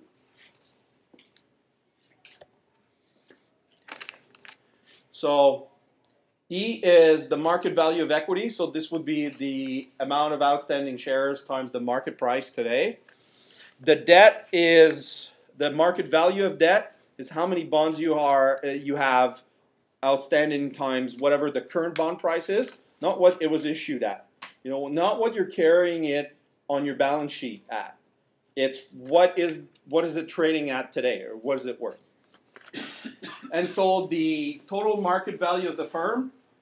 Now, in this textbook, they call this market value of the firm, or, you know, total market value. What you're going to see more often outside this textbook, outside this course, is called enterprise value. So enterprise value is the market value of debt plus the market value of the equity. It's the same thing as market value of the firm. But I'm going to say that expression I've only ever seen in this textbook. I've never seen it, you know, out there in the real world.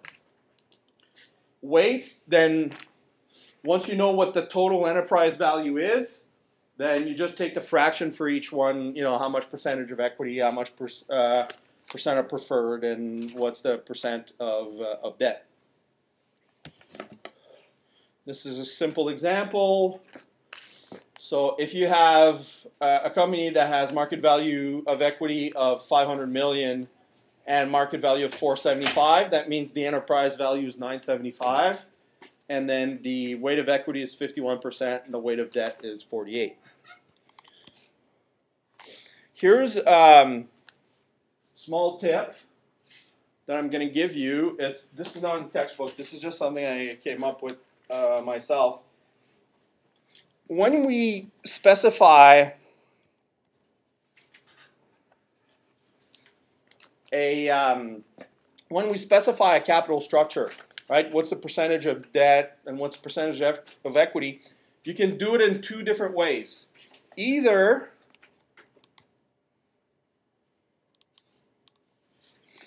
you can be given the percentage weights, or what's more common is what's called the debt to equity ratio. And what the debt to equity ratio is just how much debt you have to how much equity. So if I had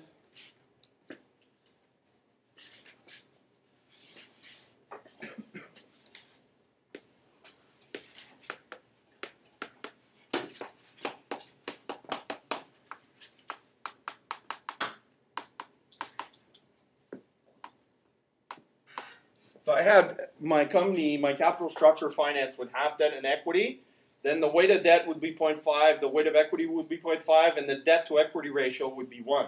What it's saying is for every part of equity, how much part of debt you have. Here's another common example. So if I have a quarter equity and 3/4 debt, then the debt to equity ratio is going to be 3. Because for every part of equity, I got 1, 2, 3 parts of debt.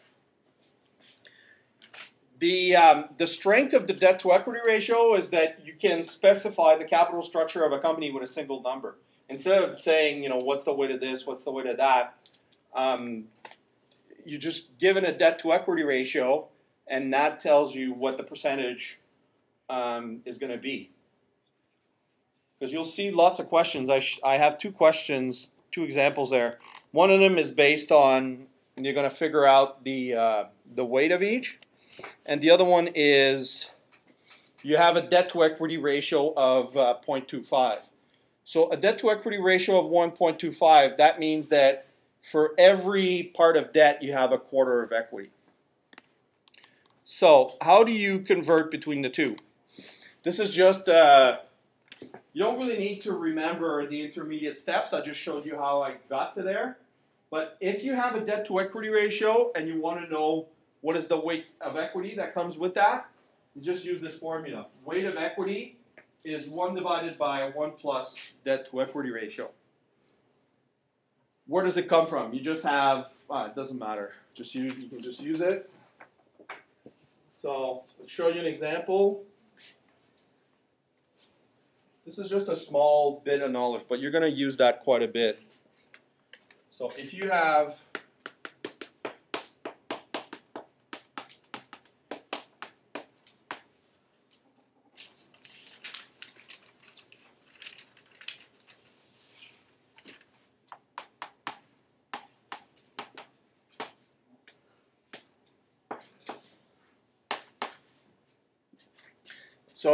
a debt to equity ratio of 0.25, what that means is you're 80%, 1/5.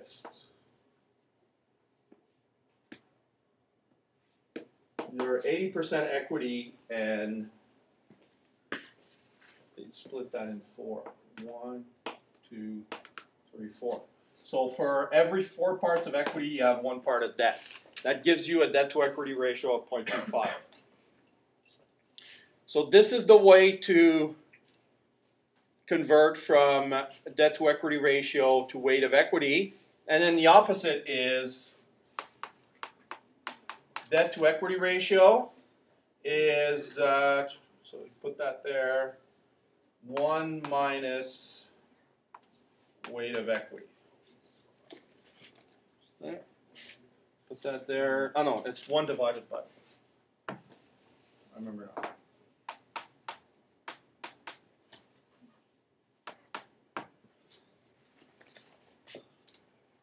So if you have a weight of equity and you want to figure out a debt ratio, that's pretty rare. The reason why you want to know this is if you have a question, this is an example you can look over from 2504. If you have a question like this where instead of telling you, the company has this percentage of equity, this percentage of debt, if it's just given as a debt to equity ratio, but you need to use weight of equity because that's the way the formula works. Same thing when we look at flotation cost. You don't have debt to equity in the question, but that's how in the formula, but that's how it's given to you in the question. So how do you convert between the two? There's a simple trick.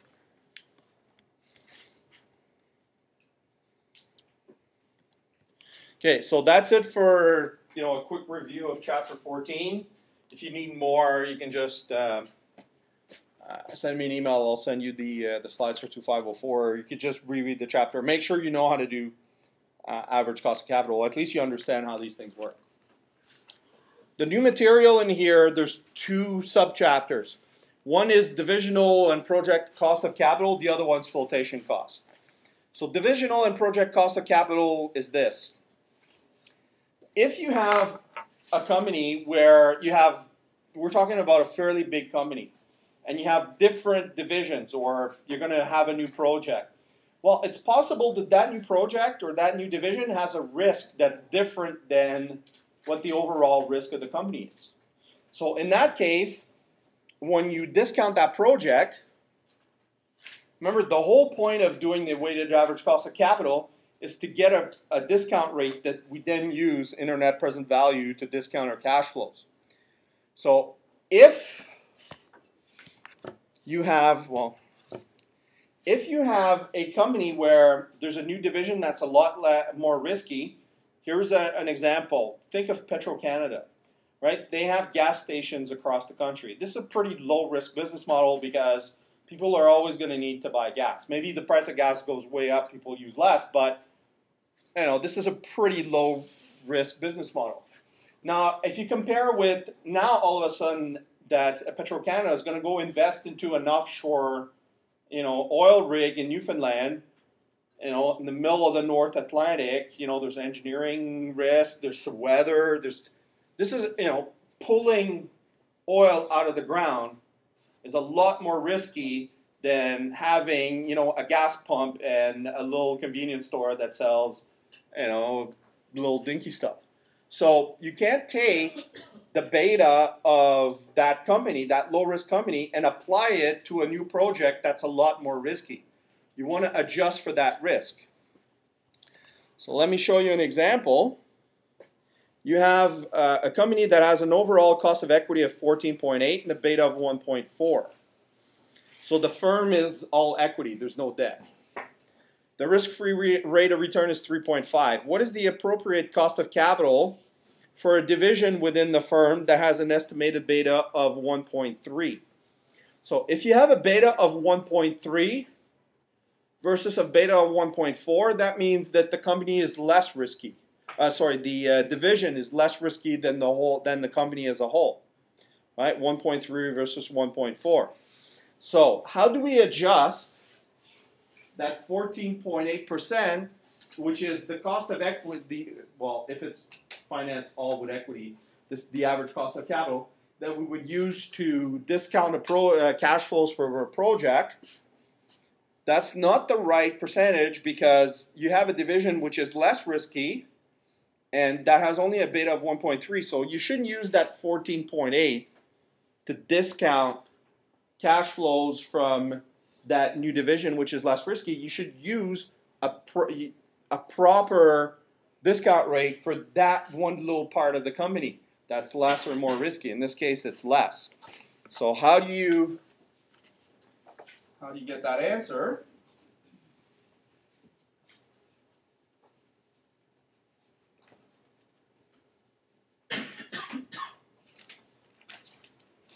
Okay, so what's the equation for cost of equity?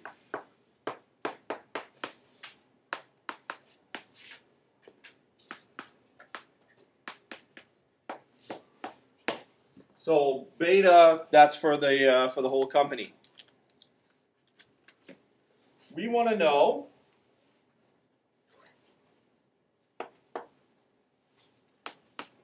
I'll call it X, or call it division.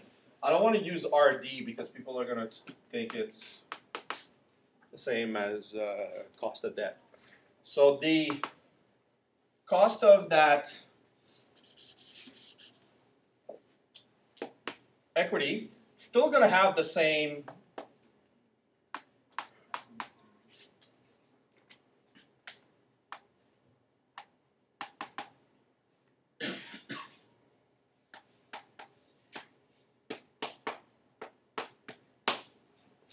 Okay, so let's try to put numbers into this formula.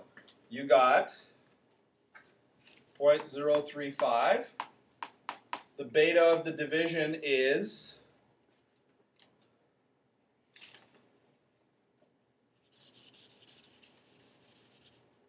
you know what the beta of the division is, which is 1.3.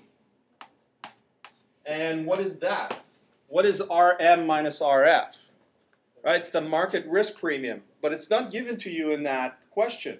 This is one of those what I would call, intermediate to slightly advanced type of question where you got to think a little bit about what are the equations that are given to you or that you know, what are parts of the data do you know, and then how do you kind of grind the whole thing through to get to where you're trying to get to.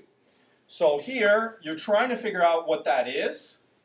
You know the risk-free rate, you know the beta of that division, but right now you don't know what that is. If you look at the other equation, the equation for the company as a whole, that's given to you, that's given to you, that's given to you, so you can figure out what that is and then substitute it or plug it into that second equation. So if I have that top equation at the top, I want to know what is this. So that's going to be Rm minus Rf is going to be equal to Re minus Rf divided by beta. So then what I do is I take this thing here, I can calculate what the value is. Actually, no, you can just, instead of calculating the value, you can just plug it in. So you know that Rm minus Rf is equal to that. So what you do is you just plug it into here.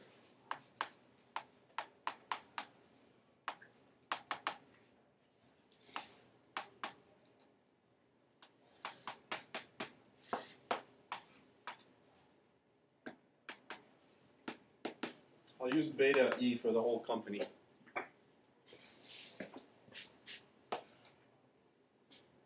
So you can, so now you know that, you know that, you know that, and you know RE and you know RF. The one that you didn't know was RM. All right, it's not given in the question. So here the risk-free rate is 0.035. The beta of the division is 1.3. I'll just bring this beta out here. The beta of the company is 1.4. And then RE is 14.8. And RF is 0.35. So that gives you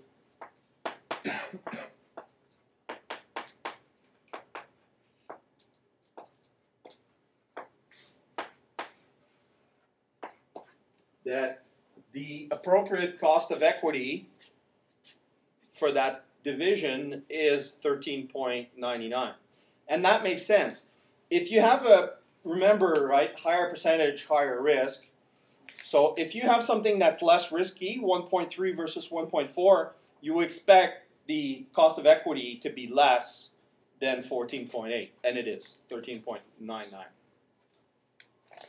This is a slightly more difficult type of question. If you had this in a, this is the formula that I would remember here out of all of this is that. This formula right here. Just take that equation down there, you can write it as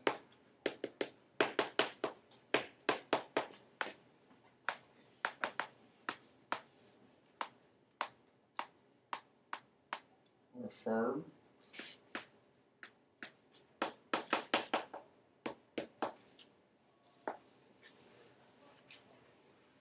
Now, this is not an equation that is given in the textbook, but if you had this in a midterm or final where you had to show the formula, it'd be enough to just start there. I just want to show you, where it came from, and at the same time, a little bit of the reason why we're doing this. Some of these concepts that I'm teaching you, it's not for the, for the purpose of teaching you the actual subject, but it's more to prepare you for third and fourth year, where you do a little more complicated, formula manipulation. So you get used to, this is the data that's given to me in the question. This is the formula that I know. What numbers are given, what are not, and how do I manipulate everything to get to where I'm trying to get to. So that was a good example of that.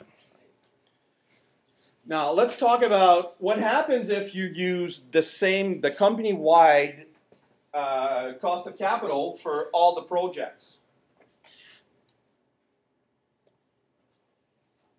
So we have a situation here where you have three projects, A, B, and C. The average cost of capital for the company is 15. And so if the internal rate of return was 17 for A, you would accept that project. 18, you would also accept, but 12, you would not. So if you use the company-wide cost of capital to these different projects, you would say pick A and B. But, okay, which one of these projects there is the most risky? Yeah. So A is the most risky. B is the same risk as the rest of the company. And C is less risky than the rest of the company.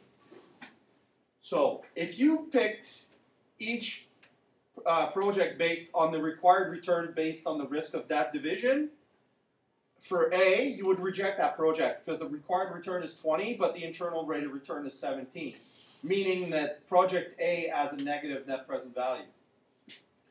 Project B, 15, the required return is less than your internal rate of return, so you'll have a net present value to about 3% of your investment per year. And then same thing with C. So if you pick projects based on the risk of the project itself, not of what the company is, you would choose B and C, but not A. So what happens when you use the WACC? What you're doing is your company is accepting riskier and riskier project, because if you pick A and B instead of B and C, what are you doing? You're increasing the risk of the company, right? Because you go from having average projects are 15% risk, you go to, you have now two new projects. One of them is the same risk as the company, but A will increase the risk of your company because now you have a new division or a new project which is more risky than the average, and so it's going to bring up the average risk of the company. So what happens when you use the WACC? You accept a risky project that you shouldn't have, that's A, and what will happen to the overall risk of the firm? The company becomes riskier. Because if you make a mistake that you're always picking a riskier project than you should for your company, what's going to happen over time is your company is going to be in more and more of these risky projects up until the point where you'll get into a situation where you're accepting negative net present value projects because the risk is getting higher and higher, but the yardstick that you're measuring these projects against is the lower risk that the company used to be. So you want to pick, or you want to do the analysis based on what is the specific risk of the project, not versus the risk of the whole company.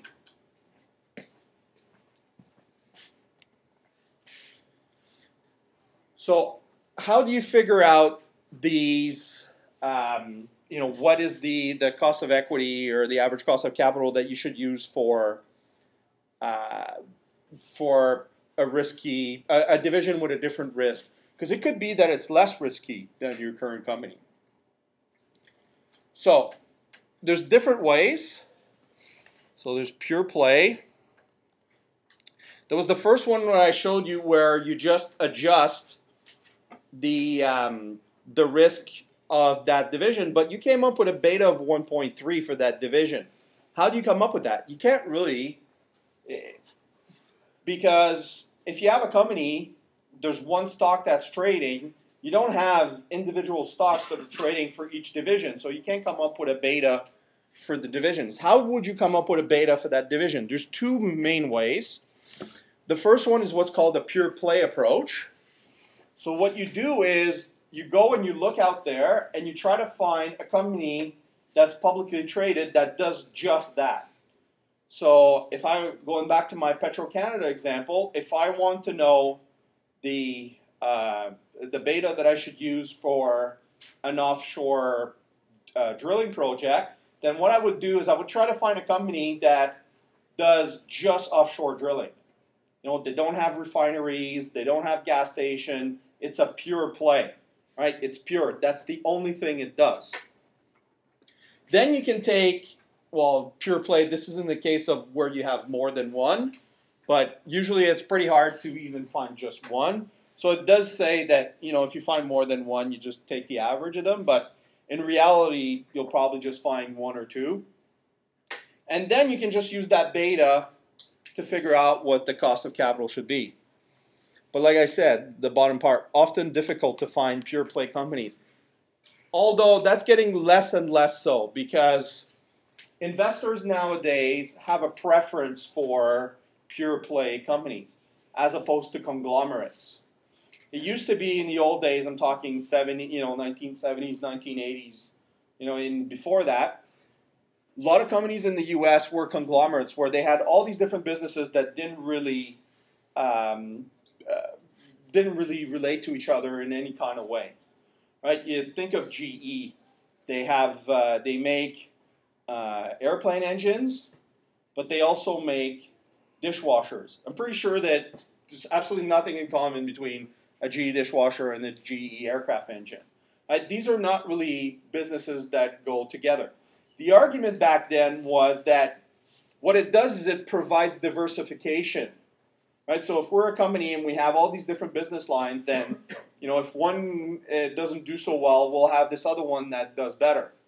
But what happens is nowadays, there's a lot more people involved in portfolio management and mutual funds and all that kind of stuff. So what financial professionals will say is, I don't want you to, diversify for me. I want to pick the pure play companies, and I'm going to diversify for myself.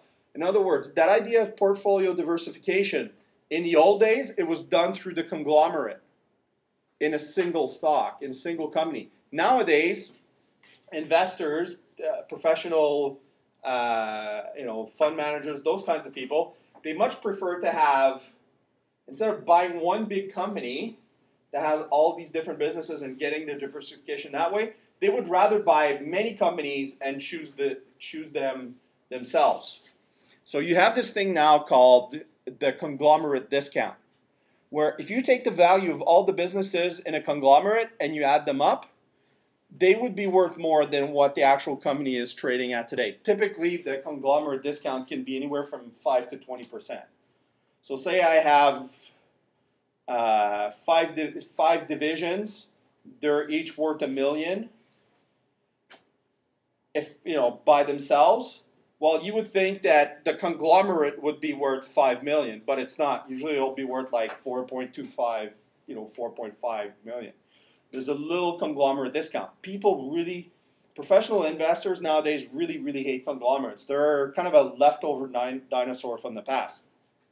That's where the expression pure play comes from. You want a company that does just one thing or a couple of things that are related, synergistic together. So when it says often difficult to find pure play companies, I would say less and less because nowadays investors put such a penalty on conglomerates that companies tend to break themselves up into pure play companies because then it's worth more than if they were put together. It's counterintuitive, but that's the way the world works. So let's show you an example of a pure play approach. You have a company that owns retail stores that sells home building supply. Then you have another company that's building single-family homes in developments. So Delta has a beta of 1.22 and Largo has a beta of 1.34. If Delta wants to get into, wants to have this new project, this new division that's going to build houses as opposed to just selling the materials to build them, then they shouldn't use their beta from the retail building material business. What they should do is go out there, find a company that does just residential construction, and use that as the beta for the division because it's a lot more appropriate than using the beta from something that's unrelated. Well, it's a little bit related, but it's not the same.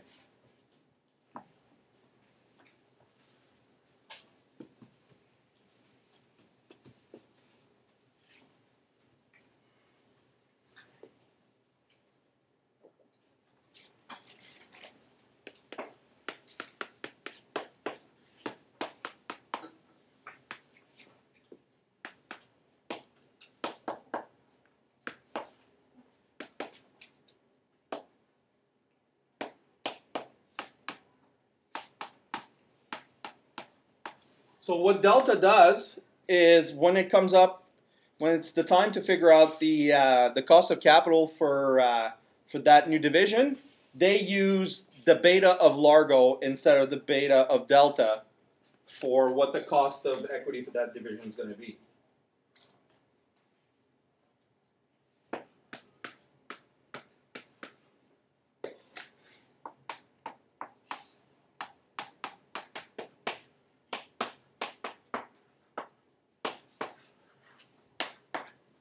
So that's a pure play approach. The other approach is subjective. So what you do, if the project is more risky, you bump up the percentage you're going to use there. If the project is less risky, you lower the percentage. So it looks something like this. If you have a project or a new division that has the exact same risk as your company right now, you would just use the same average cost of capital. But if it's less risk, then you would just say, WACC -3. Or if it's much less riskier, say WACC -8. And vice versa. If you have a very high risk project, you might bump up the WACC by 10%. So this is subjective. There's not really an example to give you for that. There could be, but it's so simple. You just use, yeah. Why don't you use the risk-free rate with the risk or the market rate? You mean, why is there that 0.065 here? No, like I'm talking about that number there, but why isn't there the -0.04 beside it? It's because the market risk premium is 6.5%. So market risk premium is RM minus RF. The market risk premium is a percentage above the risk-free rate. Yeah. Is this like the go-to for the whole industry? This is what they look at, or is this just that it could be anything depending on what this objective view is? I'll be honest with you, I don't know. I'm not in the financial departments of, corporations which are not my own, so it'd be hard to. Capital budgeting is a very secretive. It's a very strategic. It's something that's done years ahead of time before a project comes along. Like I guarantee you right now, Apple's building a TV, but you don't know about it.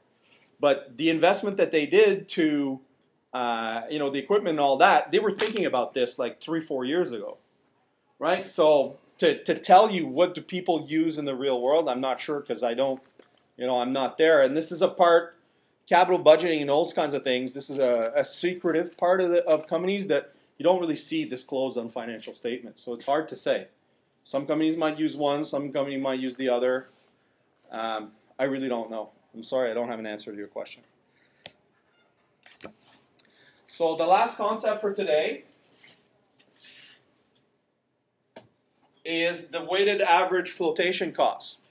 So when you do this kind of analysis, you figure out, I have $1 million. If I invest $1 million into this equipment, then I'll make that many over years, then that's a positive net present value project. Okay, go ahead. We have net present value is positive. Let's do it. Okay, well, what does that mean? Now you got to go get that $1 million. Right? You have to raise that money, and I guarantee you that investment bankers don't work for free. Right? If you go and you do an IPO, or if you go to a bank and you do you get a loan, or you do a bond issue, there are fees associated with that. So you need to include those costs into your analysis. Otherwise, you'll end up with something that has you think that something has a positive net present value, but once you account for the flotation costs, right, all the fees to raise that money, then all of a sudden you have a negative net present value. So let me show you an example. So first you got to figure out what is the flotation cost, and it's the same as the average flotation cost formula, except that you don't have the pre-tax, after-tax factor here. It's just weight of equity times flotation cost of equity plus weighted preferred times flotation cost of preferred plus weighted debt times flotation cost of debt. There's no, 1 minus t there.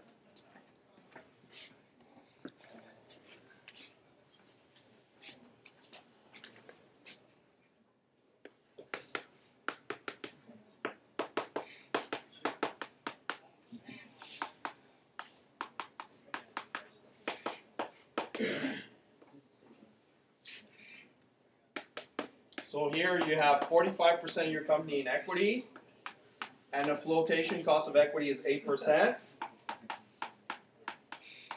15% of the company in preferred, the flotation cost is 9.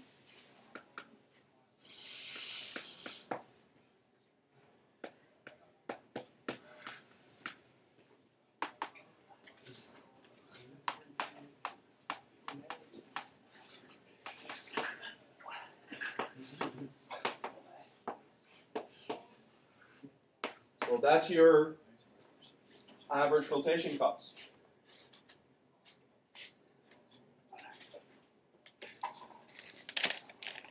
Now, don't confuse these flotation costs with the cost of equity and so on.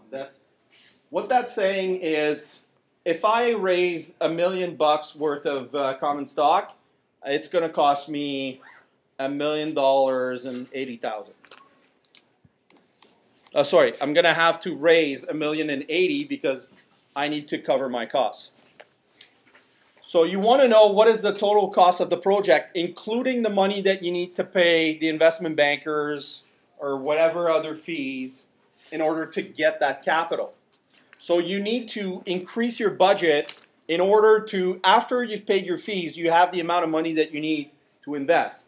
Because if I have a piece of equipment that sells for $1 million, and then say my flotation costs are 10%, and so I'm left with $900,000. Well, all of a sudden I don't have enough money to buy a machine for $1 million. So I need to raise more so that after I pay the flotation fees, I still have the amount of money that I need to invest in my project.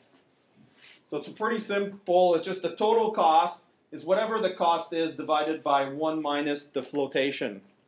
The average flotation cost. What the A stands for here is average, right? Because you have F equity, F preferred, and F debt. And so FA stands for the average flotation cost.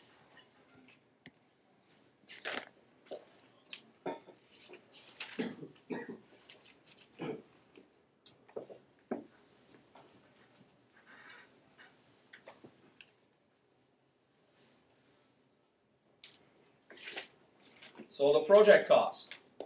First you got to figure out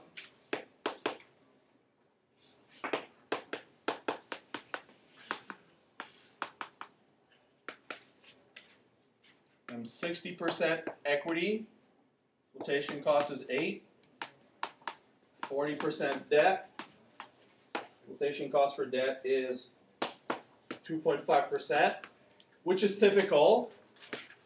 Usually raising debt is much cheaper than raising equity. So the average cost is 5.8%. So now if I want to know my total cost,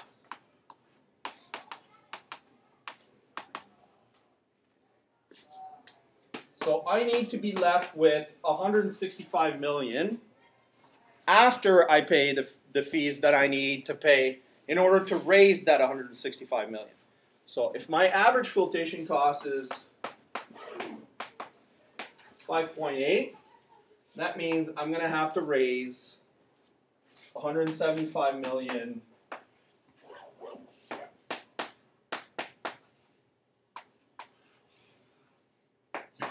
So I'm going to raise 175.15 million, but then the